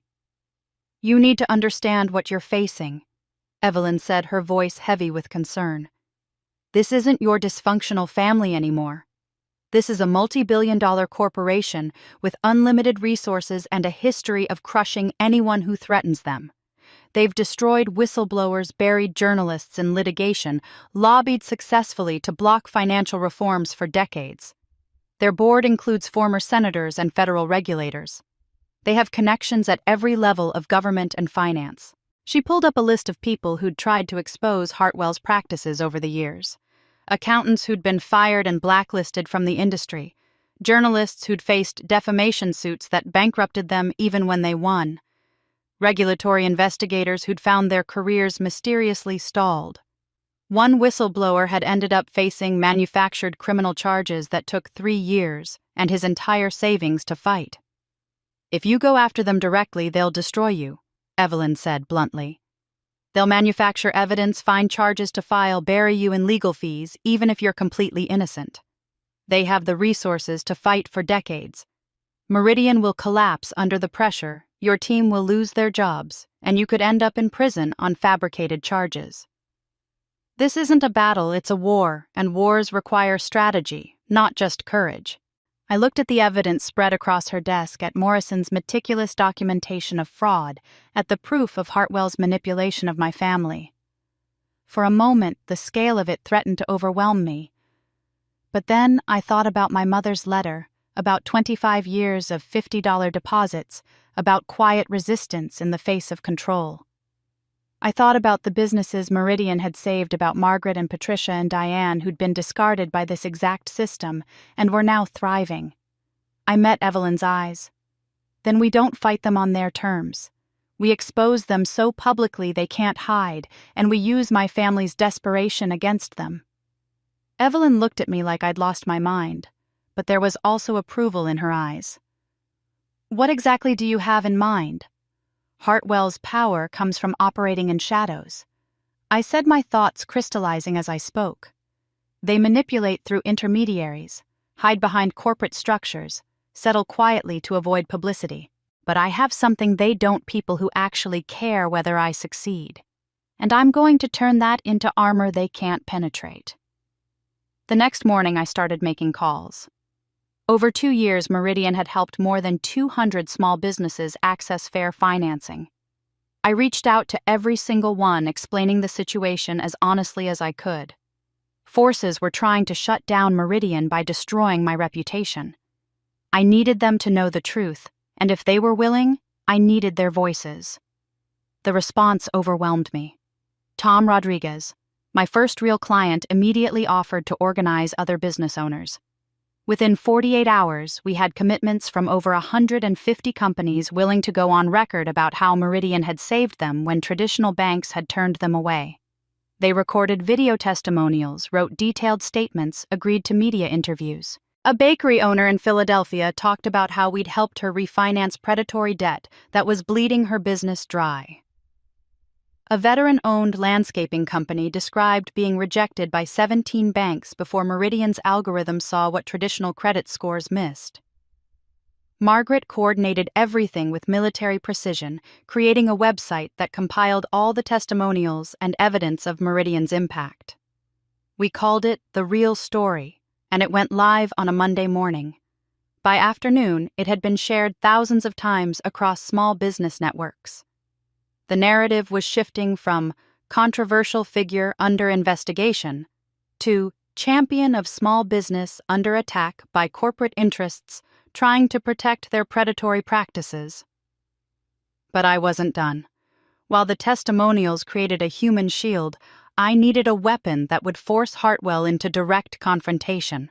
Working 18-hour days, my technical team and I developed a new feature for Meridian, a fraud detection tool that analyzed lending offers in real time. Business owners could input any loan offer from any lender, and our algorithm would flag predatory terms, hidden fees, balloon payments, prepayment penalties. All the tactics traditional lenders use to extract maximum profit while maintaining plausible deniability. The tool was sophisticated, pulling from databases of known predatory practices and using pattern recognition to identify manipulative clause structures. When we tested it on actual loan offers from major banks and private equity firms, the results were damning. Almost 70% of offers contained at least one predatory element that wasn't clearly disclosed. I made a decision that my board thought was insane. I released the tool as completely free open-source software. Anyone could use it, even if they weren't Meridian clients. I wanted every small business owner in America to be able to see exactly how they were being exploited. The announcement generated massive media coverage. Financial journalists called it revolutionary, potentially transformative for the entire lending industry. Consumer protection advocates praised it as exactly the kind of transparency the market needed, and Hartwell Global, though they didn't comment, publicly recognized it for what it was, a declaration of war. Evelyn coordinated the next phase. She anonymously leaked information to a business reporter she'd worked with for years, someone with a reputation for investigative journalism and protecting sources. The leak was vague but tantalizing. A major investigation into systematic private equity fraud was coming, involving one of the industry's largest firms. She didn't name Hartwell, but she provided just enough detail that anyone paying attention could make educated guesses. The reporter published a speculative piece asking questions about industry practices and hinting at an upcoming bombshell. Hartwell's response was exactly what we'd anticipated. They panicked. Within days, they escalated their attacks on multiple fronts. Negative stories about Meridian began appearing in financial publications known to be friendly to private equity interests. Anonymous sources questioned our business model's sustainability, suggested our algorithm was unproven, implied that our success metrics were exaggerated.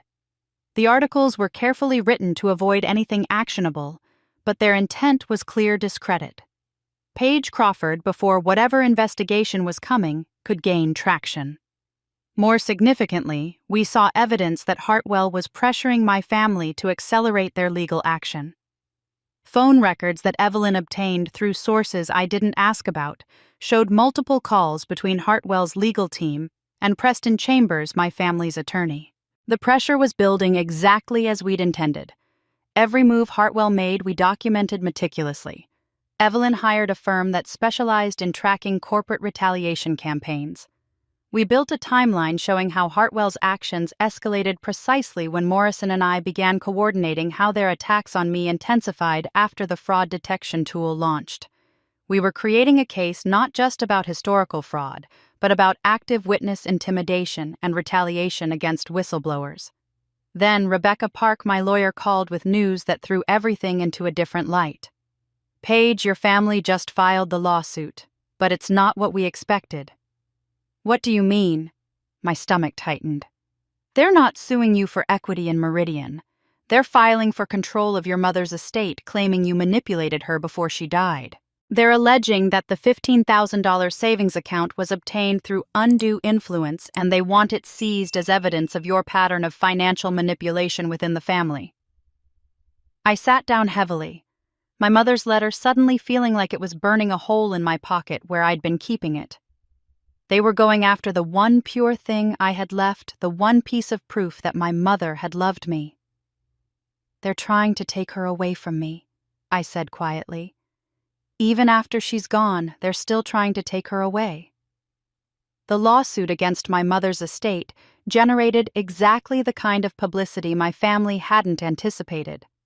Suing a dead woman's savings money she'd secretly saved from grocery allowances to protect her daughter was so transparently cruel that even publications sympathetic to wealthy families couldn't spin it positively. The headlines were brutal: "Crawford family sues deceased mother's secret savings," and "Wealthy dynasty claims dead woman manipulated daughter with $15,000. Social media exploded with outrage. The hashtag that emerged, justice. For Elizabeth trended for 3 days, But while the court of public opinion was devastating for the Crawfords, Evelyn was focused on something more tangible: their finances. She'd hired a private investigator, a former FBI agent named Marcus Webb, who specialized in financial forensics. What he uncovered was a family teetering on the edge of collapse. "They're drowning in debt," Evelyn explained, spreading Webb's findings across her conference table. The Crawford estate has 3 mortgages totaling $4.2 million. The original mortgage, then a second taken out 18 months ago to fund Lauren's spa expansion, and a third from 6 months ago, right after your father remarried, that appears to have funded Victoria's lifestyle upgrades. I looked at the loan documents Webb had obtained through public records. The monthly payments were staggering, nearly $60,000 combined. "How are they making these payments?" "Barely," Evelyn said. "They've been late on the past 2 months. Between the legal fees from suing you, Lauren's tax penalties, and legal defense and their ongoing lifestyle expenses, they're bleeding cash faster than your father's consulting income can replenish. The bank holding these loans is First National. They're getting extremely nervous about a family so publicly embroiled in scandal.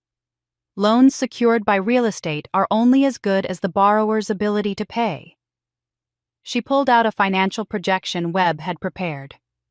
"At their current burn rate, they'll default completely within 2 months. First National will have to choose between restructuring the debt or foreclosing, and neither option is attractive when the collateral is a mansion tied to daily negative press." I could see where this was going, and it was elegant in its simplicity. "You're going to buy the debt." "I already have," Evelyn said with a slight smile. "I approached First National yesterday through an intermediary, offered to purchase all 3 loans at a 5% premium over face value. For them, it's a clean exit from a deteriorating situation. For us, it's leverage." She showed me the transaction documents. The debt had been sold to a limited liability company called Meridian Holdings, no direct connection to me or Meridian Financial visible on the paperwork. Then that LLC had immediately transferred the debt to another entity, Marsh Investment Trust, which Evelyn controlled. And finally, through another transfer obscured by corporate structures, the beneficial ownership had been assigned to me. "As of this morning, you are the Crawford family's primary creditor," Evelyn said. "They don't know it yet, and technically, due to their late payments and the material adverse changes caused by the lawsuits and investigations, the loans are in default. You have the legal right to accelerate repayment or foreclose." The implications took my breath away. For 35 years, my family had used money as a weapon against me, withholding it to control me, dangling it to manipulate me, finally cutting me off entirely when I showed independence. Now I controlled their financial survival, and they had no idea. "What do we do?" I asked. "We give them a choice," Evelyn said. "A real one." Rebecca drafted the formal notice with language so precise it was almost beautiful. The letter went to Preston Chambers, the Crawford family attorney, via courier with signature required. It explained that ownership of the Crawford family debts had been transferred, that the loans were in technical default, and that the new creditor was offering 2 options for resolution. Option 1. Transfer 51% of all Crawford family assets into an independently managed trust. The trust would be administered by a board of 3 trustees, 1 selected by the family, 1 selected by the creditor, and 1 mutually agreed upon. The creditor would hold voting rights on major decisions. Additionally, all lawsuits against Paige Crawford must be withdrawn with prejudice, and the family must sign comprehensive non-disparagement agreements. In exchange, the debt would be restructured with manageable payment terms. Option 2. The creditor would exercise their legal right to foreclose on the defaulted loans, forcing the family into bankruptcy and public asset seizure. They had 48 hours to decide. The letter didn't reveal that I was the creditor. That detail would be disclosed once they accepted terms, or when foreclosure proceedings began, whichever came first. The mystery of who held this power would keep them off balance, unable to deploy their usual manipulation tactics. I was in a meeting with my Meridian team when my personal cell phone rang. Unknown number. but something made me answer. "Paige?" My father's voice, and hearing it after months of silence, made my chest tighten involuntarily. "We need to talk." "We can talk through our attorneys," I said, keeping my voice steady. "You don't understand what you're doing," he said, and there was something in his tone I'd never heard before, fear beneath the anger. "If you destroy this family, the truth about your birth will destroy you too. Everyone will know what you really are, what your mother really was. The scandal will ruin everything you've built." I closed my eyes, processing the threat. He was going to expose that he wasn't my biological father, try to paint my mother as an adulteress, suggest I'd been deceiving people about my heritage. It was desperate and pathetic, but it could still cause damage. "I'm offering you one chance to walk away," he continued. "Drop whatever you're planning. Let this lawsuit proceed quietly. We can all move on." "No," I said simply, and hung up. The 48 hours that followed my father's threat were apparently chaos inside the Crawford household, though I only learned the details later. Preston Chambers consulted with 3 different bankruptcy attorneys, all of whom told him the same thing: the debt transfer was completely legal, the default was legitimate, and fighting foreclosure would be expensive and futile. My family had no leverage, no escape route, and a ticking clock. When Chambers called Rebecca to accept our terms, he requested one condition: Richard Crawford wanted a face-to-face meeting before signing the final documents. Rebecca advised against it, but I agreed. I wanted to look my father in the eye one last time, wanted him to see exactly who I'd become without his approval or acknowledgement. The meeting took place in Rebecca's conference room, all glass and polished wood, with lawyers lining both sides of the table like witnesses at a trial. My father sat across from me, aged in ways that went beyond the months since I'd last seen him. Victoria perched beside him, her designer clothes unable to mask the desperation in her eyes. Lauren sat at the far end, hunched and silent, looking like someone who'd already surrendered. Richard tried one final manipulation, his voice carrying the authority he'd used to control me for 35 years. "You're destroying your own legacy, Paige. The Crawford name meant something before you decided to wage this vendetta. And you're more like me than you want to admit, ruthless, cold, willing to destroy family for personal gain." I met his gaze without flinching. "I'm nothing like you. You used people as shields and discarded them when convenient.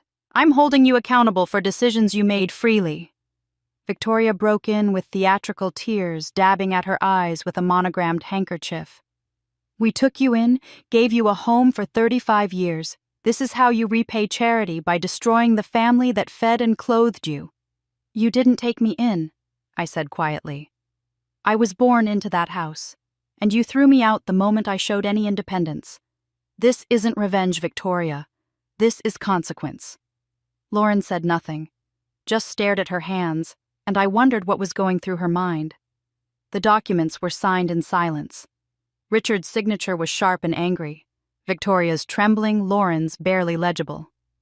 Control of 51% of Crawford family assets transferred to the Marsh Family Trust, administered by a board that included Rebecca, an independent financial advisor, and grudgingly Preston Chambers, representing the family. I held the controlling vote.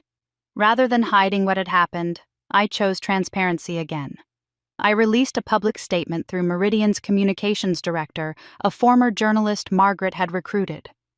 The statement explained that after the Crawford family had sued for my deceased mother's savings investigation, revealed they were in serious financial distress due to over-leveraged real estate and ongoing legal expenses.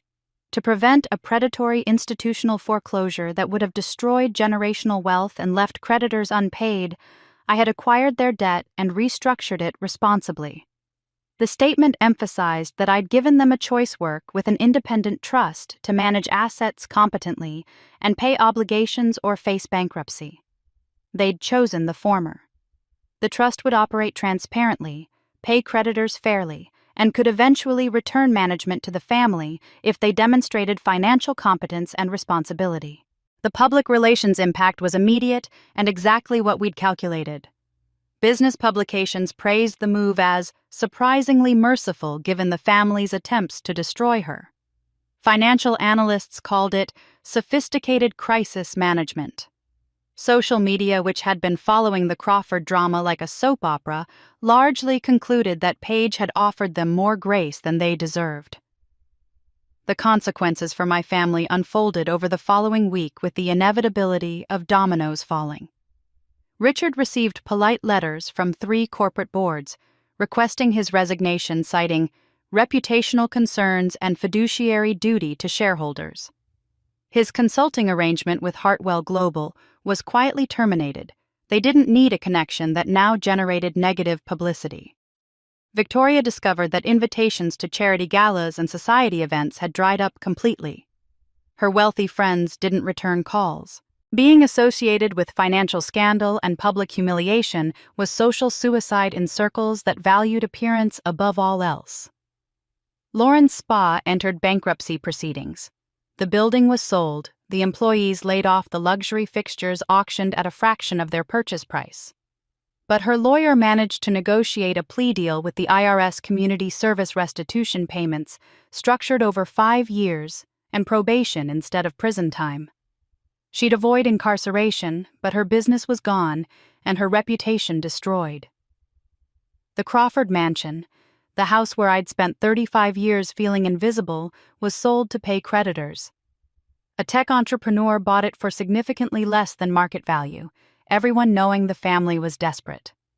My father, Victoria, and Lauren moved to a modest 3-bedroom house in a suburban development, the kind of anonymous middle-class neighborhood they'd have looked down on a year ago. For people who'd measured worth entirely by status and appearances, this was annihilation more complete than bankruptcy. They'd lost not just money but identity, not just property but the social position they'd valued above human decency. I felt no joy in their downfall. But I felt something quieter and more sustaining: justice. They could rebuild their lives if they chose to, could learn humility and financial responsibility, could become better people. Those were options they'd never offered me. That evening, exhausted and emotionally drained, I was preparing for bed when someone knocked on my apartment door. Through the peephole, I saw Lauren standing alone in the hallway, holding what looked like an old leather-bound book. I opened the door cautiously. She looked terrible, no makeup, hair unwashed, wearing sweatpants that hung loose on her frame. "Before you write us off forever," she said, her voice rough, "you need to read this. It's my diary from the past 20 years. I need you to understand what they did to both of us." I took Lauren's diary, but didn't read it that night. Whatever revelations it contained would have to wait, because the next morning Evelyn called with news that the SEC was ready to move forward. David Morrison had spent weeks in Washington giving testimony, and 3 other former Hartwell employees that Evelyn had quietly tracked down had corroborated his evidence. The case against Hartwell Global was airtight. The formal charges were filed on a Thursday morning: securities fraud, wire fraud, and violations of fiduciary duty. The SEC's public announcement detailed a systematic scheme spanning nearly a decade in which Hartwell had artificially inflated the valuations of acquired companies using fabricated revenue projections and manipulated financial statements. They'd then sold these overvalued assets to pension funds and small investors at peak prices, pocketing billions while the companies inevitably collapsed, destroying retirement savings and investment portfolios. Morrison's evidence was damning. Internal emails where executives discussed dumping garbage assets on unsophisticated investors. Spreadsheets showing the real valuations alongside the fraudulent ones presented to buyers. Meeting notes where Hartwell partners calculated exactly how much they could extract before the schemes became obvious. The documentation was so comprehensive that Hartwell's initial response was stunned silence. The market reacted instantly. Hartwell's stock price plummeted 35% in a single trading day, wiping out billions in market capitalization. Trading was halted twice for volatility. Investors fled, funds redeemed, and partners who'd built careers at Hartwell suddenly found themselves toxic in the industry. It was one of the largest private equity fraud cases in a decade, and it had been triggered by a woman working from a $900 laptop and a whistleblower who'd been selling his evidence by accident. The media narrative shifted dramatically. Financial journalists who'd questioned my ethics just weeks ago now wrote glowing profiles positioning me as a David versus Goliath figure. The story had everything readers loved: a protagonist thrown out by her family who built success from nothing, a corrupt corporation trying to silence her, a whistleblower she'd protected when his own employer had threatened him. Articles detailed how Hartwell had weaponized my family's dysfunction, how they'd funded the lawsuits and fed strategy to my father and Lauren, all to discredit me before I became influential enough to challenge their business model. Morrison gave extensive interviews carefully coordinated with the SEC to avoid compromising the investigation. He explained how Paige Crawford had found him, had offered protection and resources when he'd been terrified and isolated, had turned his accidental evidence into a formal case that might actually deliver justice. She could have used those files to protect herself quietly, he told a reporter from the Wall Street Journal. Instead, she risked everything to make sure the people Hartwell had hurt would see accountability. The Congressional Committee investigating private equity regulation invited me to testify. I sat in a hearing room with cameras broadcasting live, telling the story of how Meridian's transparency model had threatened an industry built on opacity, and how that industry had responded with coordinated destruction. I showed them the evidence of Hartwell's involvement in my family's attacks. I explained how Morrison had been silenced for trying to report fraud internally, how the system was designed to protect powerful institutions at the expense of truth. The testimony went viral. Clips played on news networks for days. I became somewhat uncomfortably a symbol of resistance to corrupt finance, a face for the argument that the system needed fundamental reform. Then Hartwell's lawyers reached out with a settlement offer. They'd pay a $50 million fine to the SEC, implement reforms overseen by independent monitors, and agree to regular audits of their valuation practices.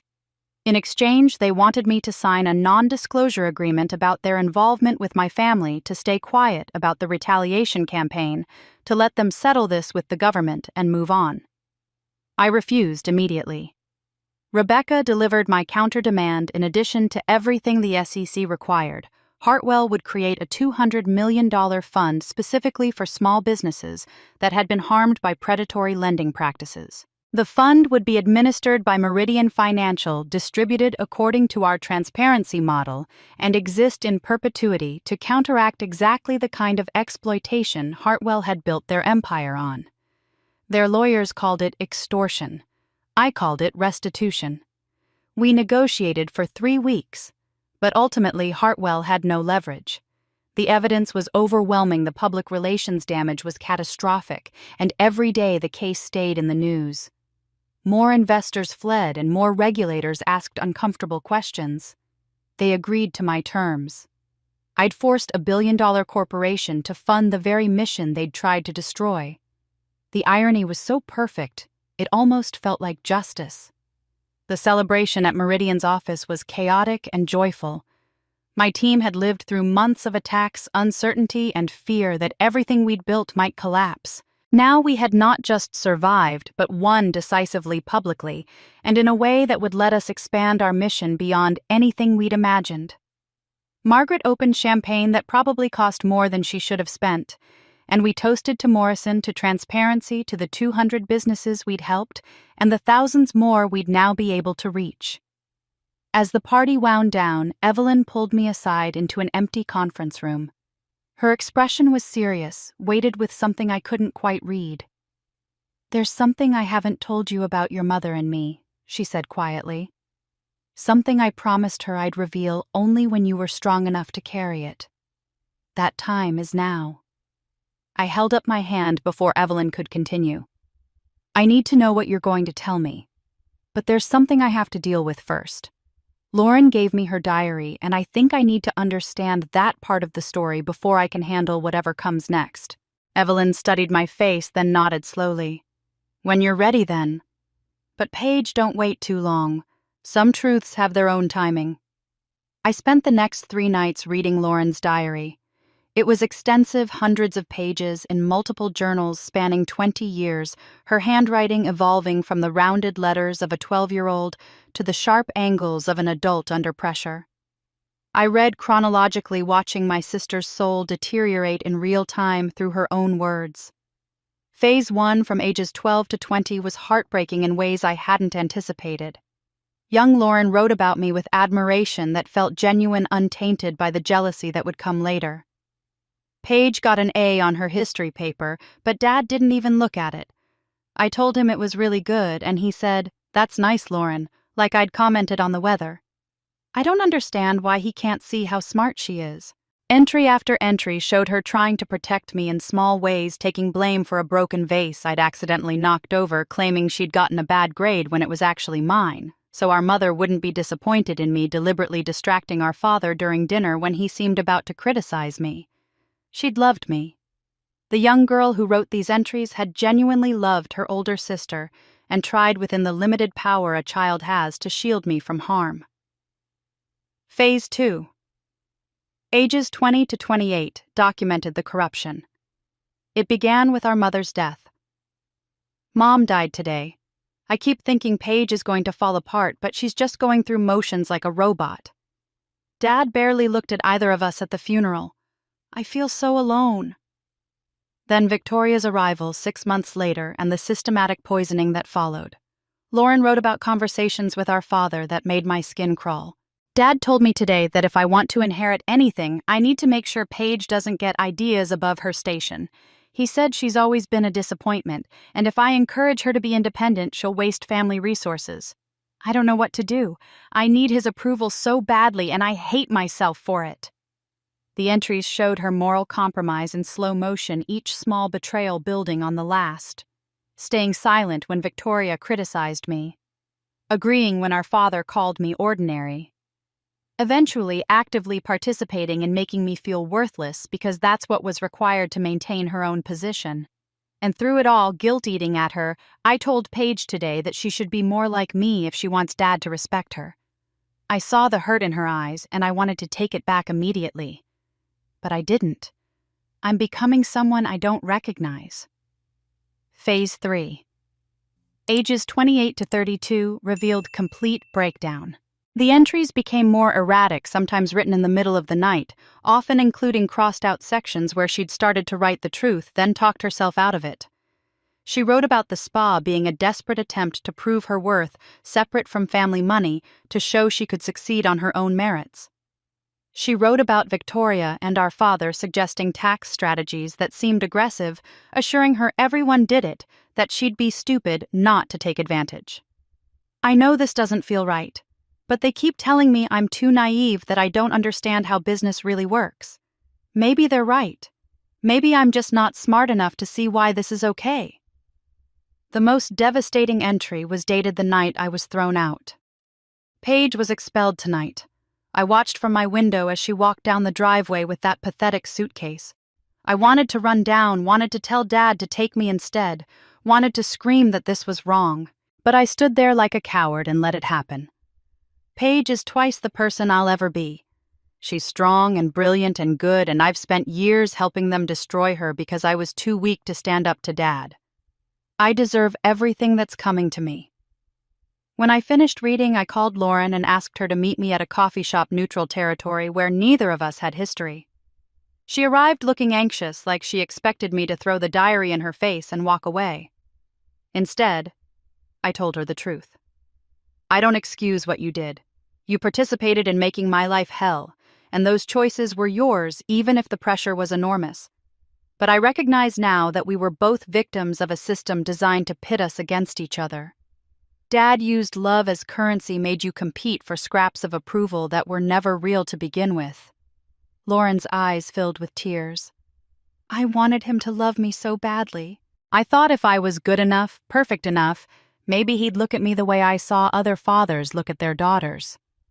So I became what he wanted, and what he wanted was someone who'd help him control you.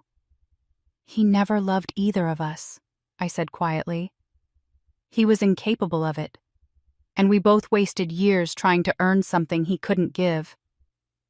We talked for 2 hours, and I watched something shift in Lauren's face, the beginning of letting go maybe, or the first glimpse of who she might become without our father's voice in her head. As she stood to leave, she hesitated. There's one more thing Dad said right before everything collapsed. He told me to tell you that if you open that locket, you'll understand why he could never love you. I don't know what locket he meant, but maybe you should ask Evelyn. Lauren's mention of the locket stayed with me like an unfinished note in a song. I called Evelyn the next morning and told her I was ready to hear whatever she'd been waiting to tell me. She invited me to her home for the first time, a brownstone in an old money neighborhood that managed to feel warm despite its obvious wealth. We sat in her study surrounded by books and photographs, and she retrieved a small item from her desk safe, a delicate gold locket on a thin chain tarnished with age. "Your mother gave this to me 2 weeks before she died," Evelyn said, placing it carefully in my palm. "She was very specific about when you should receive it. Only when Paige is strong enough," she told me. "Only when she's successful enough that the truth can't destroy her." I opened the locket expecting a photograph, but inside was something else entirely, a tiny USB drive custom-made to fit the locket's dimensions. The craftsmanship was remarkable. Someone had gone to considerable expense to hide this data in plain sight. "She knew she was dying," Evelyn continued quietly. "She also knew things about your father's plans that terrified her. She recorded this message for you, then made me promise I wouldn't give it to you until you'd built a life he couldn't touch." My hands shook as I extracted the drive and plugged it into my laptop. Evelyn moved to leave, but I asked her to stay. Whatever this was, I didn't want to face it alone. The video file opened to show my mother sitting in what I recognized as her bedroom, our family home, but filmed in secret, the camera angled to avoid showing identifying details. She looked thin, her skin papery, her eyes too large in her face. This was recorded in the final stages of her illness, probably days before she'd lost the strength to sit up. "My dearest Paige," she began, and hearing her voice after 2 years made my throat close. "If you're watching this, I'm gone, and you've become the woman I always knew you'd be. I need to tell you the truth about why I treated you the way I did in those final years." She paused, gathering strength, and I saw her hands trembling. 3 years before I died, your father came to me with information he'd been hiding for decades. He'd always suspected you weren't biologically his, your features, your intelligence, things that didn't match his family traits. He'd done a DNA test without my knowledge, without your knowledge, and confirmed what he'd suspected. You aren't his daughter, Paige. The words should have shocked me, but somehow they didn't. They explained too much. His coldness, his cruelty, the way he'd looked at me like I was a stranger he resented. He threatened to expose this publicly to destroy your reputation and any chance you had at a normal life. My mother continued, her voice breaking. But that wasn't the worst part. He told me he planned to use you one more time. He was going to transfer his newest fraudulent assets into your name, make you legally liable for crimes he'd committed. If authorities came looking, they'd find your name on accounts, your signature on documents, all forged or created when you were too young to know. He said if I didn't help him, if I tried to warn you or protect you, he'd make sure you spent your adult life in prison for fraud you knew nothing about. I felt Evelyn's hand on my shoulder, steadying me. "I couldn't let that happen," my mother said, and now she was crying openly. "So I became cruel. I criticized you, diminished, you pushed you away, not because I believed those things, but because I needed you to be strong enough to leave us. I needed you to hate this family enough to cut ties completely before he could trap you legally. Every harsh word, every time I seemed to ignore your achievements, it was calculated to build your armor to make you independent enough to survive without us." She wiped her eyes with shaking hands. "The night you bought that laptop, I saw my opportunity. I told your father about it, framed it as the ultimate disrespect, the final proof that you didn't value family. I provoked his anger deliberately. I knew he'd been waiting for an excuse to throw you out. Now that he knew you weren't his, you were just a liability. So I gave him the excuse before he could execute his plan to frame you for his crimes." The screen blurred as my own tears fell. "I chose to be the villain in your story so you could be free, my brilliant girl. I chose to have you hate me rather than see you destroyed by him. I was never brave like you. I couldn't leave him myself, couldn't find the courage to escape." but I could give you the gift of escape, even if it meant you'd remember me as someone who hurt you." My mother leaned closer to the camera, her voice dropping to almost a whisper. "I'm so sorry I couldn't tell you this while I lived. I'm sorry I couldn't protect you in a way that let you know you were loved. But I was always proud of you. Every single day of your life you were my greatest accomplishment, my proof that something beautiful could grow even in toxic soil." She took a ragged breath. "There's one more secret, and I've asked Evelyn to tell you when the time is right. Ask her about her sister, about who I really was to her. She's the only family you have left, Paige. And she loves you more than you know. Be brave, my daughter. You were never the disappointment they claimed. You were always my greatest pride." The video ended. I sat staring at the blank screen, unable to move, unable to process the enormity of what I'd just learned. My mother hadn't rejected me. She'd sacrificed her own memory in my heart to save my future.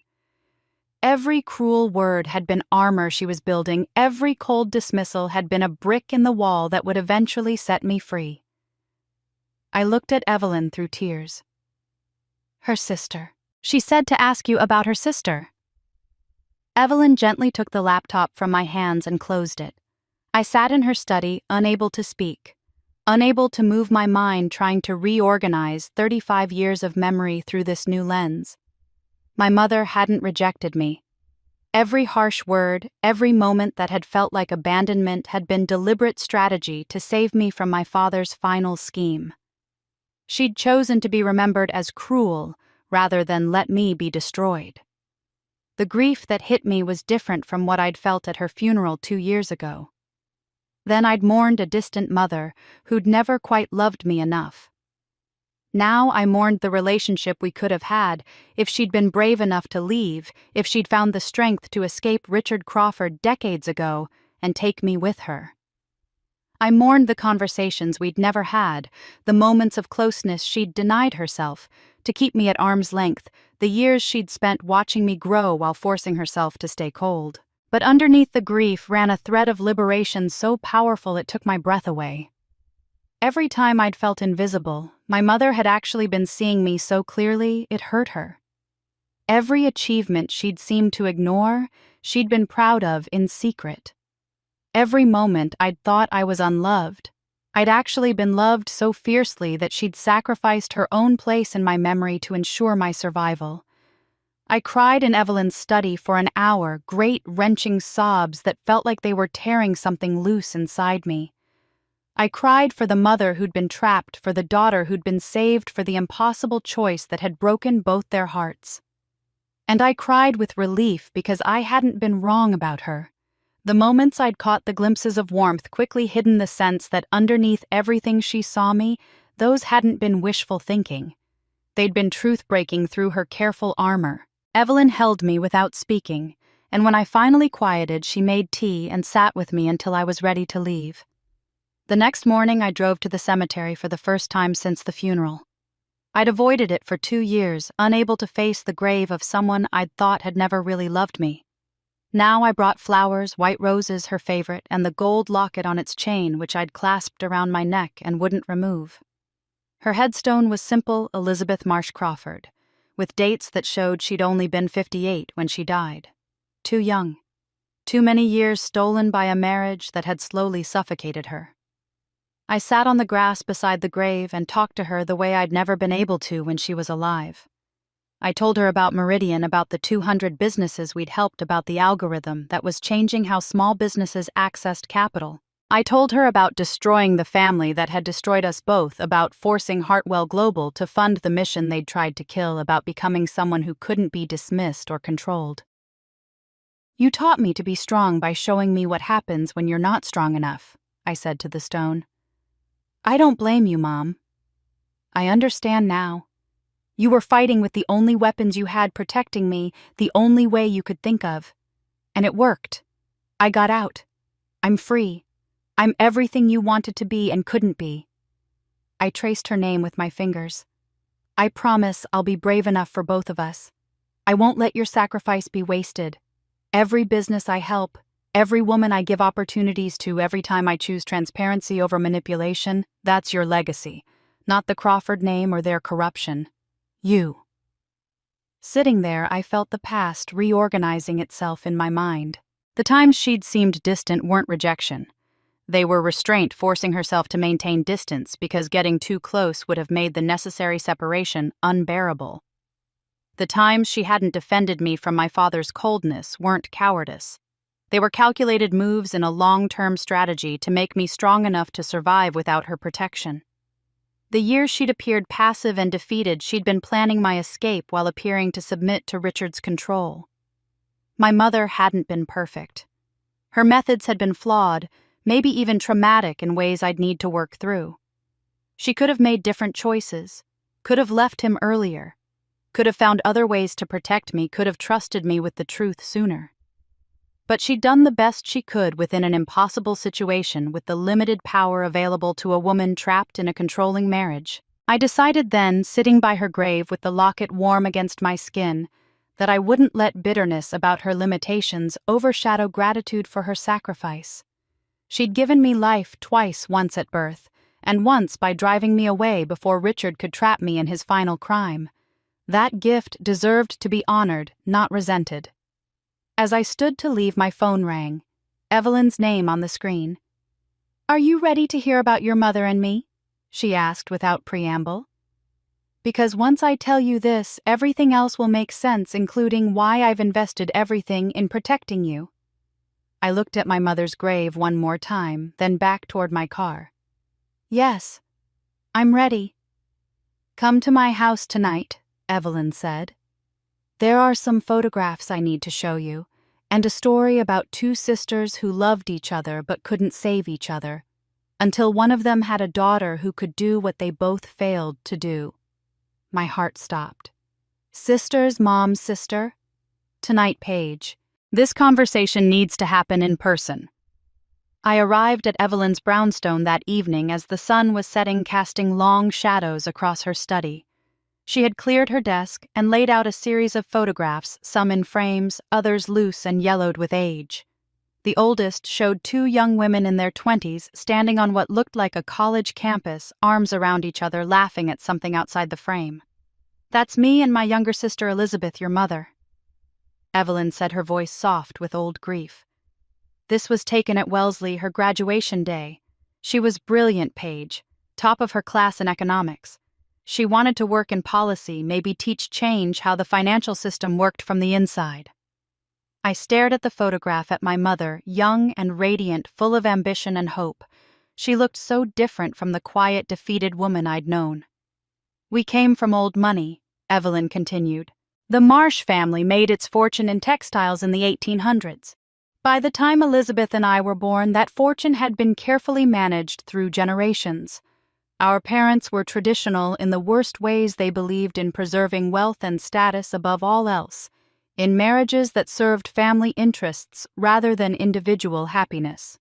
She picked up another photo, this one showing a younger Richard Crawford at what appeared to be a charity gala. "Elizabeth met your father at a fundraiser when she was 23. He was from new money, self-made, but rough around the edges. Our parents forbade the relationship immediately. They considered him crude, unstable, unsuitable for a Marsh daughter. But Elizabeth saw something in him, or thought she did. Maybe the promise of escape, of building something different from the suffocating traditions we'd grown up with." Evelyn's hands trembled slightly as she set down the photo. When she told them she was going to marry him anyway, they gave her an ultimatum: choose Richard Crawford or choose the family. She chose him. And they made good on their threat. They disowned her completely, wrote her out of the will, and forbade me from contacting her on pain of being disowned myself. "And you chose the money," I said quietly without judgment. I understood now how families used wealth as control, how fear could paralyze even good people. "I chose the money," Evelyn confirmed, her voice heavy with shame. "I was 25 and terrified of losing everything I'd known. I told myself Elizabeth had made her choice, that I couldn't save her if she didn't want to be saved. But the truth is, I was weak. I chose comfort and security over my sister, and I'll regret that cowardice until I die." She sat heavily in her chair. Our parents died 10 years ago within months of each other. I inherited everything, the Marsh family fortune, the properties, the investment portfolio, all of it. And the first thing I did was hire investigators to find Elizabeth. When they located her, I reached out secretly. 10 years ago, I calculated. I was 25. She had another 3 years to live. She was already sick by then, though not diagnosed yet. And she was trapped, financially dependent on Richard, emotionally beaten down by decades of control and manipulation, terrified of what he might do if she tried to leave. But we reconnected in secret. Monthly lunches where she'd tell Richard she was meeting old college friends, phone calls when he traveled, stolen moments where we could be sisters again. Evelyn pulled out more recent photos showing my mother older, thinner, but smiling genuinely in ways I rarely saw at home. We made a plan together. I would build my fortune. I was already successful, but I invested aggressively in women-led businesses and ethical ventures, growing the Marsh wealth specifically to create a safety net. When you were old enough, if you showed the strength to leave the Crawford family, I would be there. I would open doors, provide resources, help you build the life your mother never got to have. Why didn't she tell me? I asked. Why keep it secret? Because she didn't want you to be helped out of obligation to family, Evelyn said. She wanted you chosen for your own merit, valued for your actual abilities, rather than blood relation. She was terrified you'd spend your life being dismissed as just another trust fund kid if people knew you had wealthy family backing you. She wanted you to build something real first, something that was undeniably yours. Evelyn opened a leather portfolio and removed legal documents. I've rewritten my will. Upon my death, you inherit my entire estate, approximately $200 million in liquid assets, plus controlling interest in Marsh Capital Ventures, and all associated investments. But there's a condition, Paige. You must continue the work of ethical financial reform. You must use these resources to help women build economic independence, to challenge the systems that keep people powerless. I couldn't speak. The number was incomprehensible, the responsibility staggering. I never had children, Evelyn said, and I saw tears in her eyes for the first time. I was too focused on building wealth, on proving myself in a world that didn't want women in power. But you're my legacy, Paige. You're everything your mother and I could have been if we'd had your courage. This isn't charity.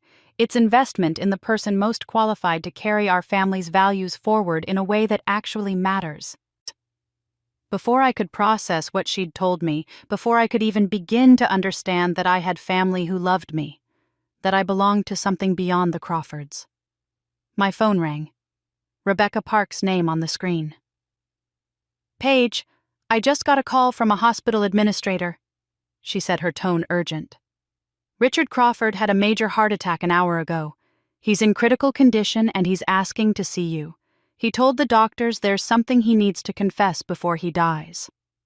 I told Evelyn I needed to go to the hospital.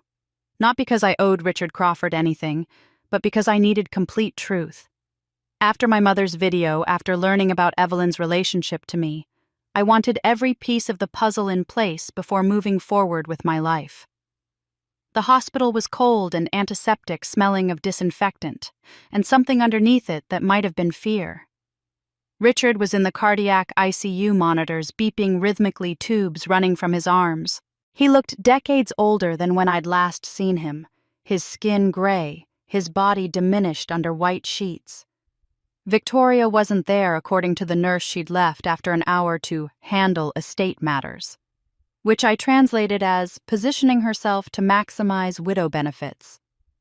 Richard's eyes opened when I approached his bed. His voice was weak, each word clearly costing him effort. You came. I'm here for truth, not reconciliation, I said, staying near the door. What did you want to confess? He closed his eyes, briefly gathering strength. Your mother told me something before she died. Something I'd suspected for years, but she finally confirmed. You're not mine, Paige. Biologically, I'm not your father. The words should have been shocking, but my mother's video had prepared me. I said nothing, just waited for him to continue. Before Elizabeth married me, she had a relationship with someone her family would never have approved of. A researcher, brilliant but poor, working in some university laboratory. He died in an accident 6 months before our wedding. She was already pregnant when I proposed. He opened his eyes and looked at me with something that might have been bitterness, or might have been regret. I knew. She told me before I proposed, and I saw it as an opportunity. An opportunity, I repeated flatly. I was nobody then. New money trying to break into circles that had been closed for generations. But Elizabeth was a Marsh, even disowned. Marrying her gave me legitimacy, connections, a way into society that I could never have achieved on my own. The fact that she was pregnant with another man's child actually made it easier. She was desperate, grateful for the offer, willing to agree to my terms. Which were, she would never tell anyone about your real father. You would be raised as mine legally, and she would be appropriately grateful for the life I was providing.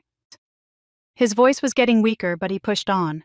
It was a business arrangement. I thought I could handle it. Thought it wouldn't matter whose child you actually were. I felt nothing. No pain, no surprise, just a cold clarity settling over me. But I was wrong, Richard continued. Every time I looked at you, I saw evidence of my own desperation. Proof that I'd settled, that I'd married damaged goods to get what I wanted. You reminded me every single day that I wasn't good enough for the life I craved, that I'd had to make compromises that real old money men never would have made. So you made me pay for your insecurity, I said quietly. I couldn't love you because you reminded me of my inadequacy. And when I needed legal shields for my business dealings, using your name seemed like poetic justice. You were the evidence of my compromise, so you could serve as my protection. If authorities ever traced the money, they'd find the name of a child, and if things got really bad, I could always claim you weren't really mine anyway, creating plausible deniability. He'd used me as a shield while resenting my existence, weaponized me while treating me as worthless. The calculation was breathtaking in its cruelty. I'm telling you this now because I want you to understand, Richard said, his voice barely audible. I'm sorry you were hurt. But everything that happened was consequence of circumstance, of choices made before you were born. This is my apology. I stared at him, this small gray man in a hospital bed who'd shaped so much of my pain. And I recognized what he was doing with perfect clarity. This wasn't an apology. It was a final act of cruelty disguised as honesty. He wanted me to walk away feeling like the product of a transaction, something negotiated and resented forever, marked by his rejection. But he'd miscalculated one last time. Thank you, I said, and his eyes widened slightly. Thank you for confirming what I've always known. I was never yours, and I never wanted to be. You're not my father in any way that matters. Biology is just genetics, and legal documents are just paper. I moved closer to his bed, looking down at him with something that might have been pity. The man who fathered me may be dead, but he gave me intelligence and dignity. You gave me nothing but reasons to become stronger, and that's the only gift you were ever capable of giving. I turned toward the door. We're done, Richard. Live or die, I don't care. But you have no power over me anymore. You never really did, you just made me believe you did. I walked out without looking back, and for the first time in my entire life, I felt completely free. No obligation, no connection, no weight of family expectation or rejection. I wasn't a Crawford. I was Paige Marsh, daughter of Elizabeth Marsh, niece of Evelyn Marsh, and that was enough. As I exited the hospital's main entrance, a journalist I recognized from business coverage stepped forward with a cameraman. Ms. Crawford, or should I say, Ms. Marsh Hartwell Global, just filed for bankruptcy. The SEC penalties combined with the small business fund requirements were more than they could sustain. You just took down one of the biggest corporations in America. How does it feel? I smiled genuinely for the first time in weeks. It feels like justice. The journalist's question about how justice felt was answered more comprehensively than she could have imagined over the following weeks. The SEC's final ruling against Hartwell Global came down like a hammer, and I watched from Meridian's office, surrounded by my team, as the news broke across every financial network simultaneously. The penalties were staggering: $750 million in fines, criminal charges filed against 4 top executives, including the CEO and CFO, and mandatory restructuring under independent oversight. But what mattered most to me wasn't the dollar amount, it was the precedent. The SEC's ruling explicitly cited the importance of protecting whistleblowers and noted that this case demonstrated what could be achieved when individuals like David Morrison were supported rather than silenced. The ruling mentioned Meridian Financial by name, acknowledging our role in providing Morrison the resources and protection to come forward. The $200 million small business fund I'd negotiated became a permanent institution legally structured to exist in perpetuity. Meridian Financial would administer it according to our transparency model, distributing capital to businesses that had been harmed by predatory lending practices. The fund's charter specifically prohibited the kind of information, asymmetry, and hidden fees that Hartwell had built their empire on. We'd taken their weapon and turned it into a tool for healing. David Morrison became something of a celebrity in financial circles. His testimony before Congress had been compelling, his documentation meticulous, and his willingness to speak truth despite personal risk had inspired other whistleblowers to come forward about different firms. He was offered a position as chief compliance officer at a major investment firm at a salary triple what he'd made at Hartwell. When he called to tell me, I could hear the disbelief in his voice that speaking up had actually led somewhere good instead of ruin. "You gave me my life back," he said. "I thought blowing the whistle meant career suicide. You proved it could mean career resurrection." For me, the victory was more complex. I'd never wanted to be a crusader against corporate corruption. I'd just wanted to help small businesses access fair financing. But Hartwell had forced my hand, and in defending myself, I'd apparently become a legend in business ethics circles. Articles called me the whistleblower's protector and the woman who proved David can still beat Goliath. Academic papers were being written about the Hartwell case, using it as a model for how financial regulation could actually work when citizens and government cooperated.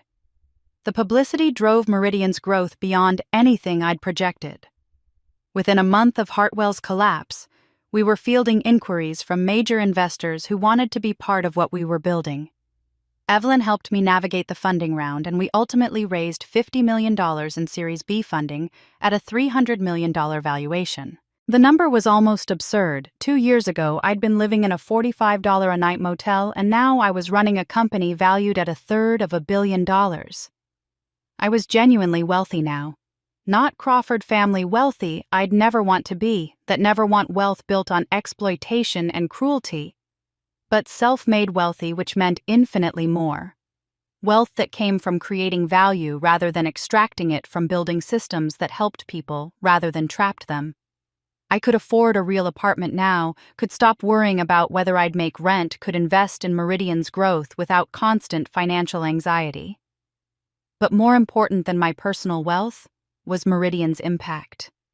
We expanded to 15 states, helping over 2,000 small businesses access fair-rate financing. The algorithm I'd developed, born from those late nights in my tiny studio apartment, refined through hundreds of real cases, became an industry standard. Major lenders started adopting similar transparency measures, not out of altruism, but because customers were demanding it.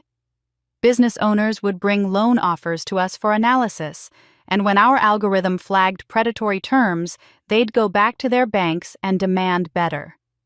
The market was shifting slowly but undeniably toward the model we'd pioneered.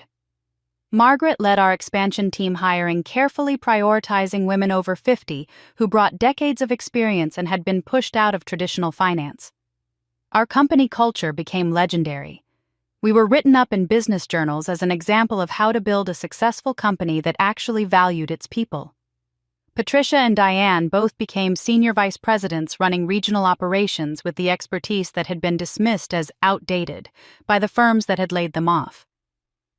But the project closest to my heart was the scholarship fund. I established it with $5 million of my own money, calling it the Elizabeth Marsh Memorial Fund, and using my mother's maiden name deliberately. The mission was specific: provide scholarships and comprehensive business training for women over 45 who wanted to start businesses or make major career changes. Women like my mother, who'd had their potential crushed by circumstance and control, who deserved a second chance to build something of their own. The first cohort included 50 women from across the country. Their applications had broken my heart and inspired me in equal measure: former teachers who wanted to open bookstores, engineers who'd left the workforce to raise children, and wanted to return artists who'd spent decades in corporate jobs and were finally ready to pursue their calling, women who'd been primary caregivers and now needed to rebuild careers after their partners left or died. So many stories of deferred dreams and quiet competence that the world had overlooked. We held the fund's launch event at a hotel ballroom in the city, and I invited all 50 women to attend, along with their families. Standing at the podium, looking out at their faces, some crying, some beaming, all radiating a hope that was almost painful to witness. I thought about my mother and what she could have been if she'd had this chance. My mother never got to build the life she deserved, I said, my voice carrying through the room. She was brilliant, creative, full of potential that was systematically crushed by a controlling marriage and a family that measured worth in terms of obedience rather than accomplishment. But her sacrifice built mine. She saved money in secret for 25 years to give me freedom. She endured cruelty and isolation to protect me from my father's final scheme. She gave up her own happiness so I could have a chance at mine. I paused, looking at the women in the audience who understood exactly what I meant. This fund exists to ensure that other women won't have to make that choice. That you won't have to choose between safety and dreams, between security and self-actualization. That your intelligence and experience will be valued instead of dismissed. That your age will be seen as an asset, evidence of resilience and wisdom, rather than an excuse to overlook you.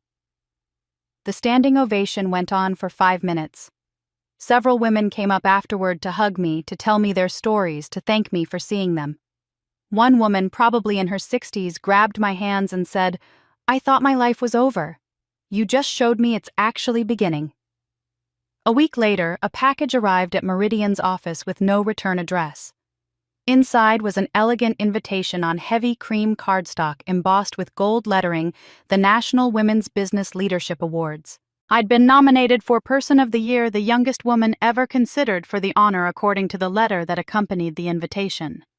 The ceremony would be in Washington, D.C. in 6 weeks, broadcast nationally, attended by senators and business leaders and every major figure in entrepreneurship and finance. I sat at my desk holding the invitation, thinking about the trajectory from that motel room to this moment. From invisible daughter to nationally recognized leader. From worthless to worth celebrating. Margaret knocked on my office door, grinning. "Did you see you're going to D.C. to accept an award for being a badass?" "I'm nominated," I corrected. "Not guaranteed to win." "Please," she said. "After everything you've done this year, they'd be insane not to give it to you." I looked at the invitation again, at my name printed in formal script. Paige Marsh, it read. I'd legally changed my name last month, dropping Crawford entirely. The woman being honored wasn't the disappointed daughter Richard had resented.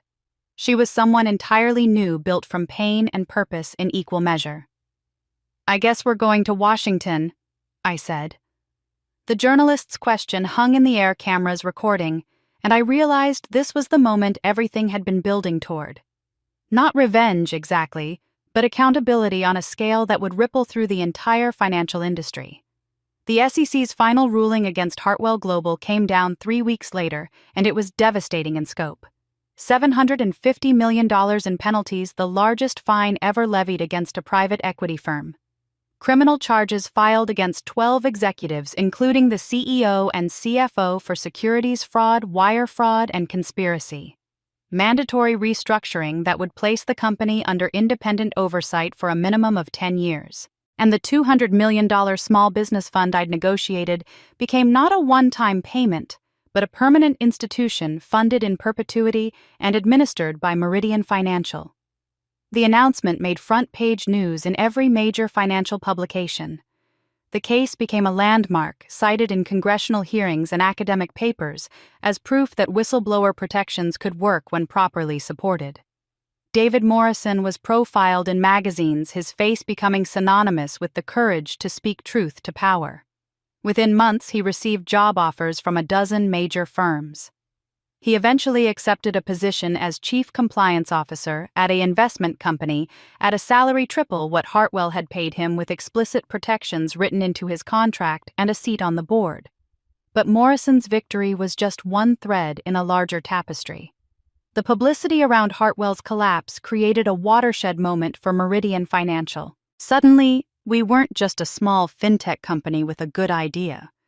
We were the organization that had taken down corporate corruption, that had stood up for small businesses when billion-dollar firms tried to silence us.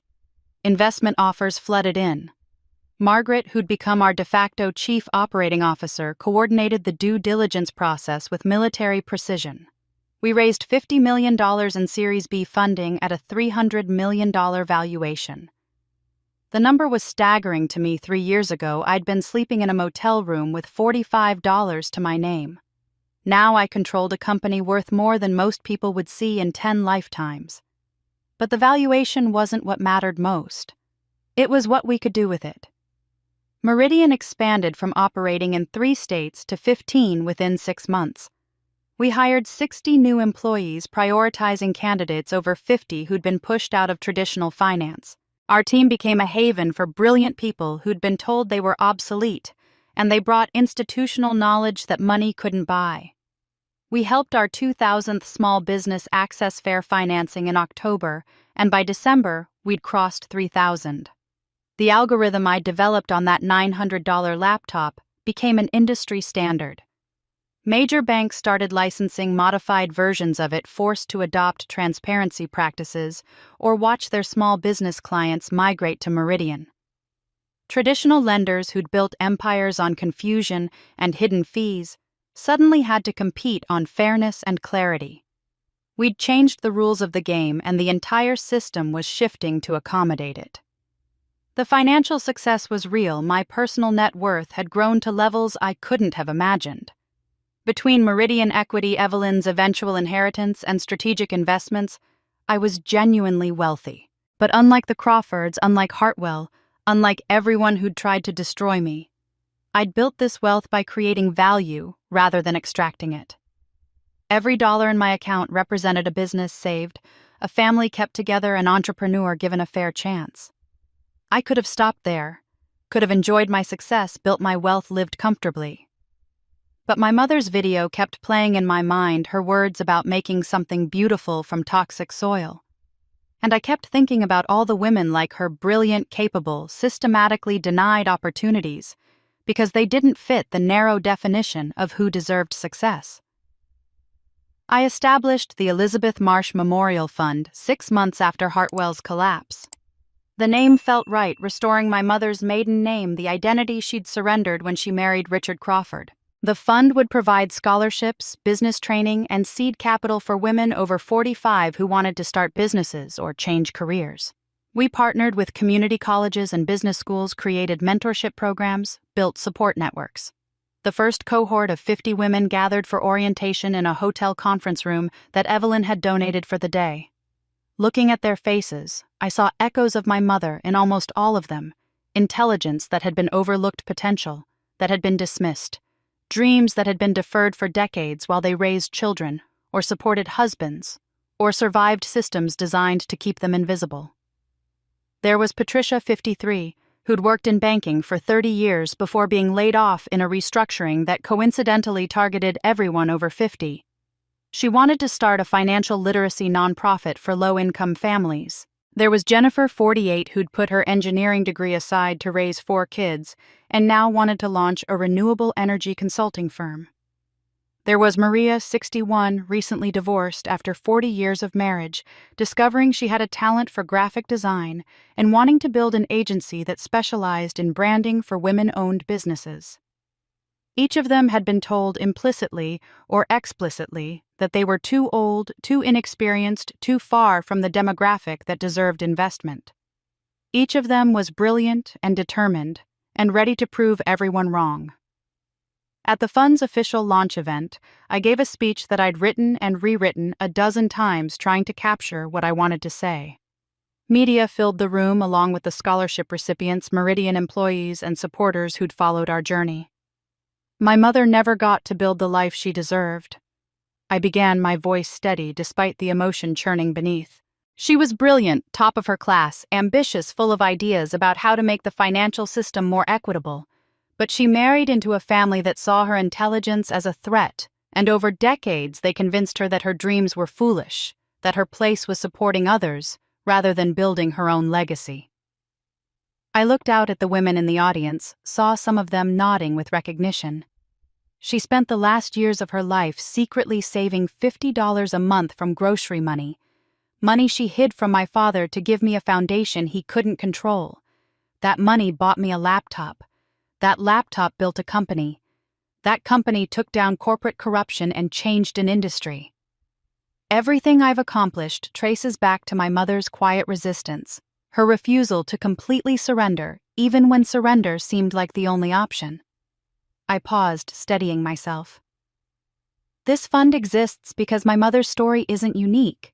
Thousands of brilliant women have their potential crushed by systems that value youth over wisdom, novelty over experience, men over women. This fund is my promise that her sacrifice won't be wasted. Every woman we help start a business, every woman we help achieve financial independence, every woman we help build the life she deserves, that's my mother's legacy multiplying across the world.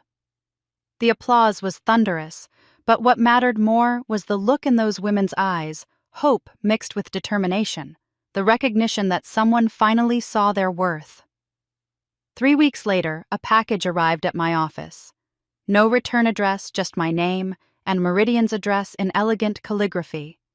Inside was a heavy cream envelope with gold lettering, the National Women's Business Leadership Awards. My hand shook slightly as I opened it. "Dear Ms. Marsh," it began, and I smiled at the name I'd legally changed it from Crawford the week after leaving Richard's hospital room. "We are honored to inform you that you have been nominated for Person of the Year at the National Women's Business Leadership Awards. At 35, you are the youngest woman ever nominated for this honor. The ceremony will take place in Washington, D.C. in 6 weeks. We hope you will join us to celebrate your extraordinary achievements in transforming ethical finance and creating opportunities for underrepresented entrepreneurs." I read the letter 3 times, then showed it to Margaret, who immediately started crying and pulled me into a hug that nearly cracked my ribs. The team celebrated with champagne that Patricia had been saving for a special occasion. But as they toasted and laughed, I found myself thinking not about the award, but about the journey that had led here, from a daughter thrown out with a suitcase to a woman being celebrated on a national stage. Everything had changed. And yet, the girl who'd bought a $900 laptop with every penny she had was still here, still driven by the belief that value should be measured by what you build, not what you take. The journalist's question hung in the air, cameras recording, and I realized this was the moment everything had been building toward. Not revenge exactly, but accountability on a scale that would ripple through the entire financial industry. The SEC's final ruling against Hartwell Global came down 3 weeks later, and it was devastating in scope. $750 million in penalties, the largest fine ever levied against a private equity firm. Criminal charges filed against 12 executives, including the CEO and CFO, for securities fraud, wire fraud, and conspiracy. Mandatory restructuring that would place the company under independent oversight for a minimum of 10 years. And the $200 million small business fund I'd negotiated became not a one-time payment, but a permanent institution funded in perpetuity and administered by Meridian Financial. The announcement made front-page news in every major financial publication. The case became a landmark cited in congressional hearings and academic papers as proof that whistleblower protections could work when properly supported. David Morrison was profiled in magazines, his face becoming synonymous with the courage to speak truth to power. Within months, he received job offers from a dozen major firms. He eventually accepted a position as chief compliance officer at an investment company at a salary triple what Hartwell had paid him, with explicit protections written into his contract and a seat on the board. But Morrison's victory was just one thread in a larger tapestry. The publicity around Hartwell's collapse created a watershed moment for Meridian Financial. Suddenly, we weren't just a small fintech company with a good idea. We were the organization that had taken down corporate corruption, that had stood up for small businesses when billion-dollar firms tried to silence us. Investment offers flooded in. Margaret, who'd become our de facto chief operating officer, coordinated the due diligence process with military precision. We raised $50 million in Series B funding at a $300 million valuation. The number was staggering to me 3 years ago. I'd been sleeping in a motel room with $45 to my name. Now I controlled a company worth more than most people would see in 10 lifetimes. But the valuation wasn't what mattered most. It was what we could do with it. Meridian expanded from operating in 3 states to 15 within 6 months. We hired 60 new employees, prioritizing candidates over 50 who'd been pushed out of traditional finance. Our team became a haven for brilliant people who'd been told they were obsolete, and they brought institutional knowledge that money couldn't buy. We helped our 2,000th small business access fair financing in October, and by December, we'd crossed 3,000. The algorithm I'd developed on that $900 laptop became an industry standard. Major banks started licensing modified versions of it, forced to adopt transparency practices or watch their small business clients migrate to Meridian. Traditional lenders who'd built empires on confusion and hidden fees suddenly had to compete on fairness and clarity. We'd changed the rules of the game, and the entire system was shifting to accommodate it. The financial success was real. My personal net worth had grown to levels I couldn't have imagined. Between Meridian Equity, Evelyn's eventual inheritance, and strategic investments, I was genuinely wealthy. But unlike the Crawfords, unlike Hartwell, unlike everyone who'd tried to destroy me, I'd built this wealth by creating value rather than extracting it. Every dollar in my account represented a business saved, a family kept together, an entrepreneur given a fair chance. I could have stopped there, could have enjoyed my success, built my wealth, lived comfortably. But my mother's video kept playing in my mind, her words about making something beautiful from toxic soil. And I kept thinking about all the women like her, brilliant, capable, systematically denied opportunities, because they didn't fit the narrow definition of who deserved success. I established the Elizabeth Marsh Memorial Fund 6 months after Hartwell's collapse. The name felt right, restoring my mother's maiden name, the identity she'd surrendered when she married Richard Crawford. The fund would provide scholarships, business training, and seed capital for women over 45 who wanted to start businesses or change careers. We partnered with community colleges and business schools, created mentorship programs, built support networks. The first cohort of 50 women gathered for orientation in a hotel conference room that Evelyn had donated for the day. Looking at their faces, I saw echoes of my mother in almost all of them, intelligence that had been overlooked, potential that had been dismissed, dreams that had been deferred for decades while they raised children or supported husbands or survived systems designed to keep them invisible. There was Patricia, 53, who'd worked in banking for 30 years before being laid off in a restructuring that coincidentally targeted everyone over 50. She wanted to start a financial literacy nonprofit for low-income families. There was Jennifer, 48, who'd put her engineering degree aside to raise 4 kids and now wanted to launch a renewable energy consulting firm. There was Maria, 61, recently divorced after 40 years of marriage, discovering she had a talent for graphic design and wanting to build an agency that specialized in branding for women-owned businesses. Each of them had been told implicitly or explicitly that they were too old, too inexperienced, too far from the demographic that deserved investment.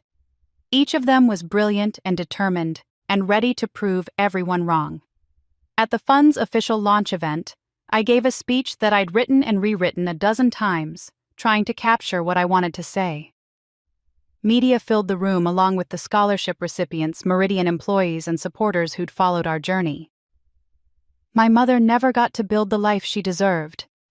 I began, my voice steady despite the emotion churning beneath. She was brilliant, top of her class, ambitious, full of ideas about how to make the financial system more equitable. But she married into a family that saw her intelligence as a threat, and over decades they convinced her that her dreams were foolish, that her place was supporting others rather than building her own legacy. I looked out at the women in the audience, saw some of them nodding with recognition. She spent the last years of her life secretly saving $50 a month from grocery money she hid from my father to give me a foundation he couldn't control. That money bought me a laptop. That laptop built a company. That company took down corporate corruption and changed an industry. Everything I've accomplished traces back to my mother's quiet resistance, her refusal to completely surrender even when surrender seemed like the only option. I paused, steadying myself. This fund exists because my mother's story isn't unique. Thousands of brilliant women have their potential crushed by systems that value youth over wisdom, novelty over experience, men over women. This fund is my promise that her sacrifice won't be wasted. Every woman we help start a business, every woman we help achieve financial independence, every woman we help build the life she deserves, that's my mother's legacy multiplying across the world. The applause was thunderous. But what mattered more was the look in those women's eyes, hope mixed with determination, the recognition that someone finally saw their worth. 3 weeks later, a package arrived at my office.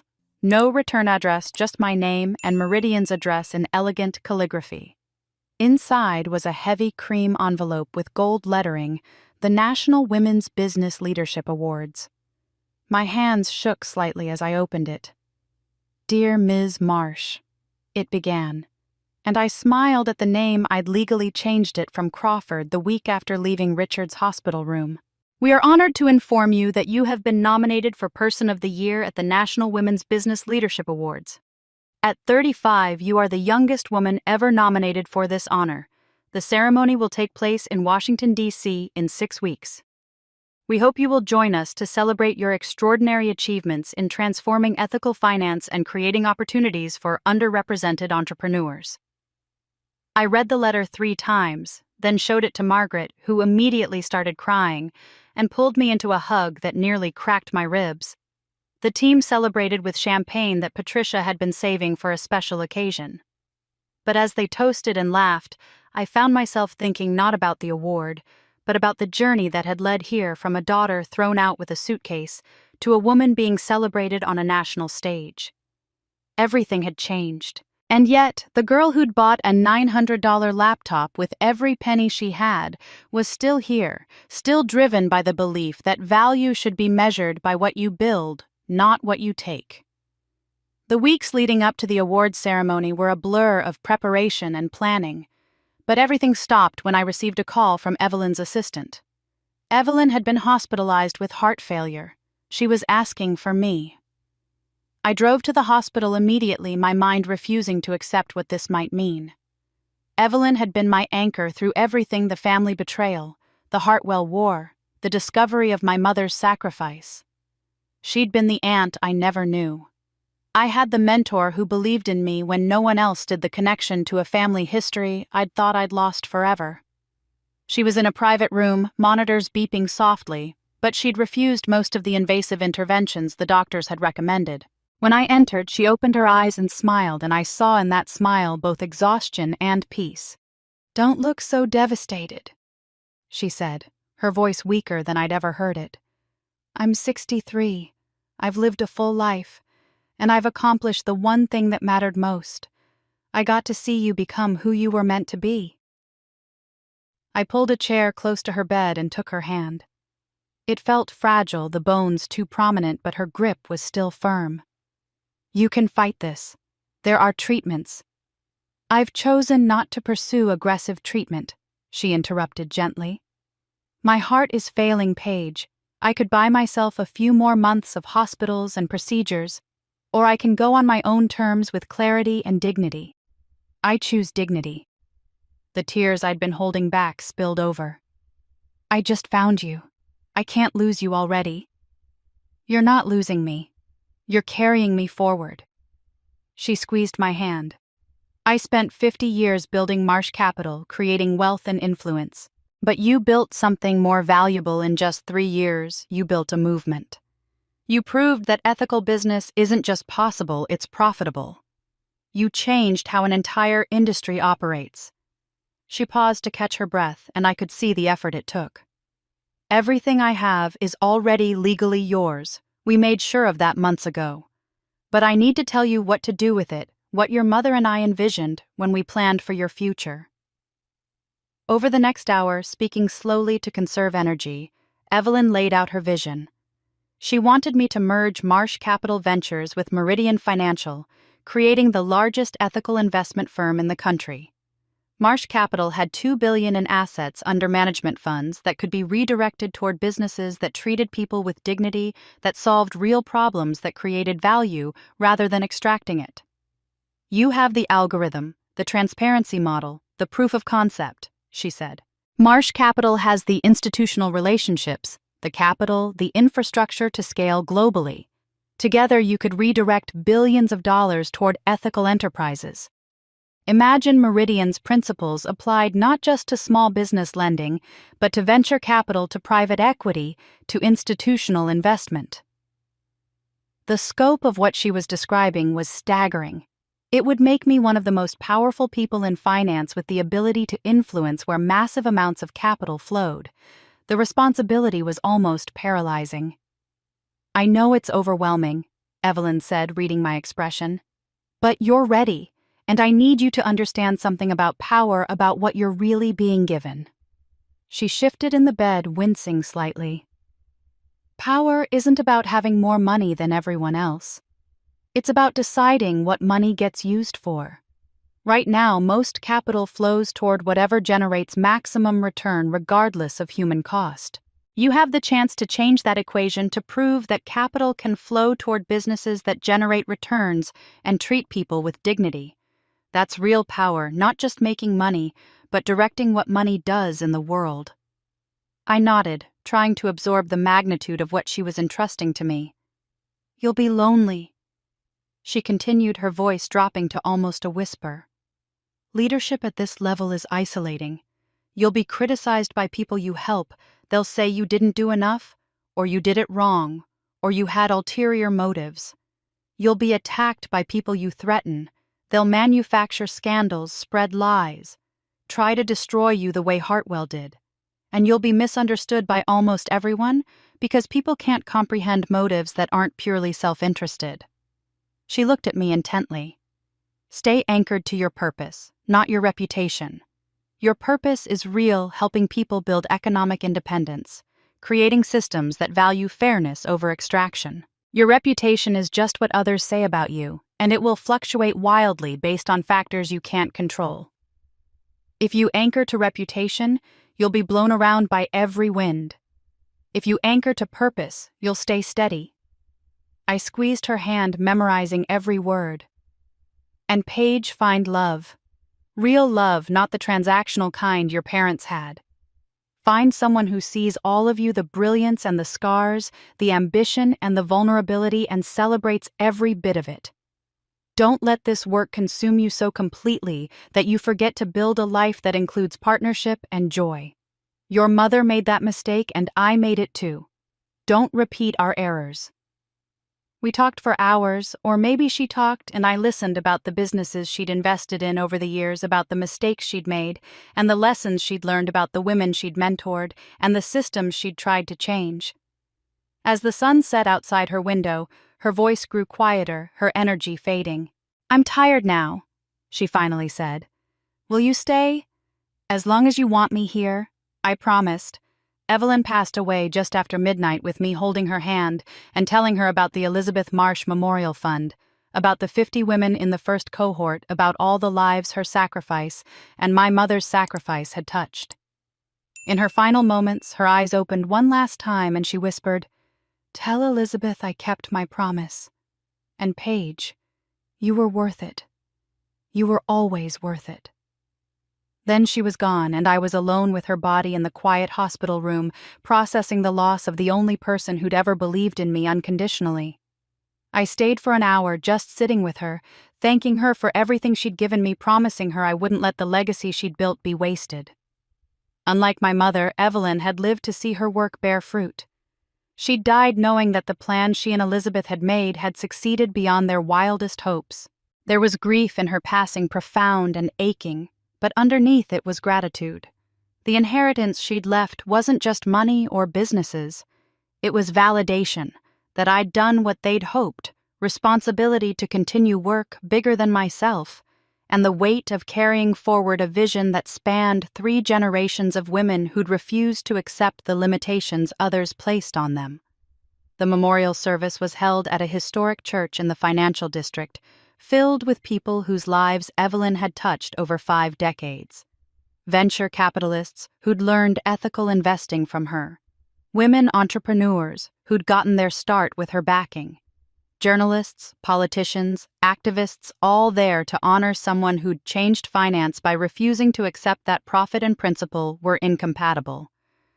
I gave the eulogy speaking about the aunt I'd only known for 3 years, but who'd shaped the trajectory of my entire life. About the promise she'd kept to my mother. About the legacy she'd built not through children of her own, but through the countless lives she'd invested in. After the service, as people gathered for the reception, a woman approached me. She was in her late 30s, professionally dressed, with an intensity in her eyes that reminded me of how I must have looked 3 years ago. Someone with a vision burning so bright it was impossible to contain. "Ms. Marsh, I'm Dr. Sarah Chen," she said, extending her hand. "I'm a biotech entrepreneur, and I've been following your work with Meridian for the past year. Your model for ethical finance, the transparency, the algorithm that evaluates based on real value rather than just credit scores, I want to apply it to medical research funding." I shook her hand, intrigued despite my grief. Medical research funding. Right now, most medical research gets funded based on profit potential, not patient need, she explained, words tumbling out with passionate urgency. Rare diseases get ignored because the patient populations are too small. Preventative treatments get less funding than profitable ongoing medications. The whole system is backwards optimized for pharmaceutical company returns rather than actually saving lives. She pulled out a tablet showing me preliminary models she'd developed. Your algorithm could be adapted. Instead of evaluating small businesses, we evaluate research proposals based on patient impact, scientific merit, and cost-effectiveness. We create transparency around where medical research funding goes and why. We prove that you can invest in saving lives and still generate returns. I looked at this woman, seeing in her the same fire I'd felt when I'd first envisioned Meridian, and I felt something shift. Evelyn had told me to scale the mission globally, to use her resources to prove ethical capital could work in every sector. Medical research seemed like exactly the kind of challenge she would have wanted me to take on. "Tell me more," I said. Sarah Chen's proposition stayed with me through the weeks of settling Evelyn's estate and merging Marsh Capital with Meridian Financial. The merger created exactly what Evelyn had envisioned, a $2 billion ethical investment firm with the infrastructure to scale globally. But Sarah's vision of applying our model to medical research felt like the natural evolution of everything I'd been building. We spent months in development, meeting weekly, to adapt Meridian's algorithm for evaluating research proposals instead of businesses. The parallels were striking. Just as small businesses got ignored by traditional lenders despite their value, rare disease research got ignored by pharmaceutical companies despite desperate patient need. Both systems optimized for profit over impact, and both could be redesigned to serve actual human welfare while remaining financially sustainable. But before launching into medical research funding, I needed to address something closer to home. Evelyn's inheritance gave me resources beyond anything I'd imagined, and I kept thinking about all the entrepreneurs like me, people with talent and drive, but without the network's mentorship or support systems that made success possible. Money alone wasn't enough. I'd needed Evelyn's guidance, Margaret's belief, Morrison's evidence, the testimonials from businesses I'd helped. I'd needed an ecosystem of support. I launched the Meridian Foundation 6 months after Evelyn's death. It was structured as a nonprofit providing comprehensive support to underrepresented entrepreneurs, women, minorities, veterans, people over 50, anyone the traditional system had overlooked. We offered not just capital, but mentorship, matching them with successful entrepreneurs in their industries, business training, covering everything from financial modeling to marketing strategy, mental health support, because entrepreneurship is psychologically brutal, and access to networks that had previously been closed to them. The first year we supported 500 businesses. The model worked because we treated entrepreneurs as whole people, rather than just funding recipients. We celebrated their wins and helped them through failures. We connected them with each other, creating communities of mutual support. International development organizations started reaching out wanting to replicate the model in other countries. Sarah and I officially launched our medical research venture in the spring, calling it Clarity Health Fund. The name reflected our mission, bringing transparency to where medical research funding went and why. We created a blind evaluation system where scientific merit and patient impact determined funding, not whether researchers had connections to prestigious institutions or pharmaceutical companies. It was controversial. Immediately, traditional funders accused us of being naive, of not understanding how science worked. But within 18 months, we'd funded 3 breakthrough treatments for rare diseases that Big Pharma had ignored because the patient populations were too small to be profitable. I realized my skills weren't limited to finance. They were about fixing broken systems anywhere, identifying where information asymmetry and misaligned incentives created injustice, then redesigning the structure to serve actual human needs. It was the same pattern whether applied to small business lending or medical research or any other field where power and opacity enabled exploitation. For the first time since my mother's death, I also made space for personal life. I bought a home, not a mansion like the Crawford estate, but a modest craftsman house in a neighborhood with tree-lined streets and neighbors who waved. I furnished it slowly, choosing pieces I actually liked rather than what impressed visitors.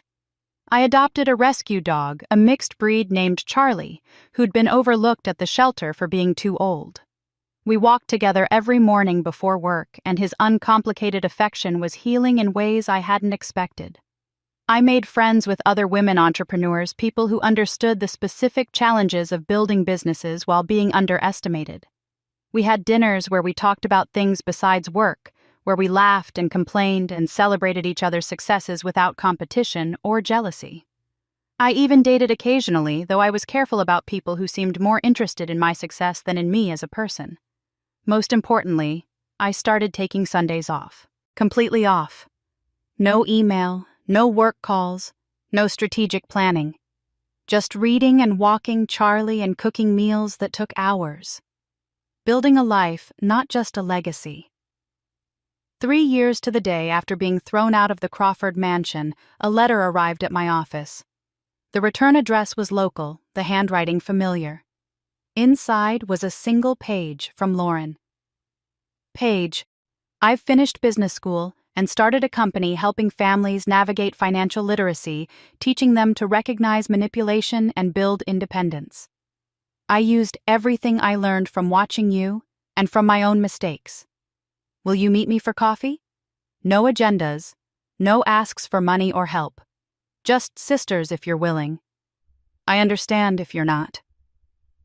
I met Lauren at the same coffee shop where we'd had our first honest conversation, the one where she'd given me her diary. She arrived early again, nervous energy radiating off her as she fidgeted with her cup. When I sat down, she looked at me with something I'd never seen in her eyes before. Not desperation or manipulation, but genuine uncertainty mixed with hope. "Thank you for coming," she said quietly. "I wasn't sure you would." "I almost didn't," I admitted. "But I'm trying to build a life that includes the possibility of connection, not just protection from being hurt again." She nodded, accepting this. "I finished my MBA 6 months ago." I paid for it myself with money I earned working as a bookkeeper while I did community service for the tax fraud. It took 3 years, and it was the hardest thing I've ever done, harder than running the spa ever was, because this time, there was no one to bail me out or make excuses for me. I listened as she explained the company she'd started, a financial literacy nonprofit called Second Chance Finance, designed to help families recognize financial manipulation and build genuine independence. She worked primarily with people recovering from controlling relationships, teaching them to spot the warning signs she'd missed in her own life, helping them build the skills to protect themselves. "Everything I teach I learned from watching you," Lauren said. "How to read financial statements, how to spot predatory terms, how to build something sustainable instead of flashy. But I also learned from my mistakes. I teach people what not to do, how family pressure can make you compromise your values, how desperation can lead you to rationalize the irrational." She showed me her business plan, and I was genuinely impressed. It was solid, thoughtful, grounded in real understanding of how financial abuse works. This wasn't the Lauren who'd built a luxury spa on borrowed money and inflated dreams. This was someone who'd been broken down and rebuilt herself with humility and purpose. "I'm not asking for funding or connections," she said. "I'm supporting myself, growing slowly, doing this right. I just wanted you to see that I heard you. When you said I was free now too, that what I did with that freedom would define me, I heard you, and I'm trying to become someone worthy of being your sister." We talked for 2 hours, and for the first time in our lives it felt like an actual relationship between equals rather than a dynamic shaped by family hierarchy and competition. She told me about her therapy, about unpacking the damage our father and Victoria had done, about learning to separate her own voice from the chorus of criticism that had shaped her for so long. As we stood to leave, Lauren hesitated. "I know I don't have the right to ask this, but would you consider being on my board, not for funding or connections, just for guidance? You're the only person I know who's actually built something ethical from the ground up." I considered it, weighing genuine progress against decades of pain. "Let me think about it. But Lauren, I'm proud of what you're building, I really am." Her eyes filled with tears. "That means more than you know." A week later, I made a decision that felt like the final piece of my transformation. I'd been thinking about the building where I'd rented my first studio apartment after being thrown out the place where I'd rebuilt myself from nothing. The building was for sale, and I bought it not as an investment property, but as a legacy project. I renovated it completely, transforming it into a free co-working space and business incubator for women entrepreneurs. On the ground floor, I created a small museum called The Journey from $900. It displayed my original laptop in a glass case, my mother's letter about the savings account, photographs documenting Meridian's growth, and video testimonials from hundreds of businesses we'd helped. But the centerpiece was a wall of stories, women who'd started with nothing and built something meaningful, each one a reminder that transformation was possible from any starting point. The exhibit wasn't about glorifying me. It was about showing others that the path from invisible to unstoppable existed, that they could walk it too. On opening day, I stood in front of the laptop display and felt the weight of everything that had brought me here. 3 years ago, I'd owned nothing but a suitcase and that second-hand computer. I'd been told I was ordinary, disappointing, worthless. Now I controlled billions, influenced policy, changed industries, and helped thousands build economic independence. But what mattered most wasn't the money or the power or the recognition. It was that I'd created a life where I was seen, valued, and free to define my own worth. I thought about my mother's sacrifice, Evelyn's faith, and even Richard's cruelty. All of it had shaped me, but none of it owned me. The lesson I'd learned wasn't about revenge or even success. It was this: your value doesn't come from the family that raised you, the people who rejected you, or the systems designed to diminish you. Your value comes from what you build when you finally believe you're worth building for. As visitors explored the museum, my phone buzzed with an email from the White House. I'd been invited to join a presidential commission on economic equity. I smiled, closed my laptop, still the same old one kept for memory, and whispered to the ghosts of the women who'd made this possible. Mom Evelyn, we're just getting started. The story of Paige Marsh wasn't over. It had simply entered its next, even more powerful chapter. And this time, I wasn't running from anything. I was running toward everything I'd been meant to become. And that's how Paige Marsh went from being thrown out with a $900 laptop to building a $900 million empire while taking down the corrupt forces that tried to destroy her. But this story isn't just about revenge or success. It's about something deeper. The families that reject us don't define our worth, and the systems designed to keep us down don't determine our destiny.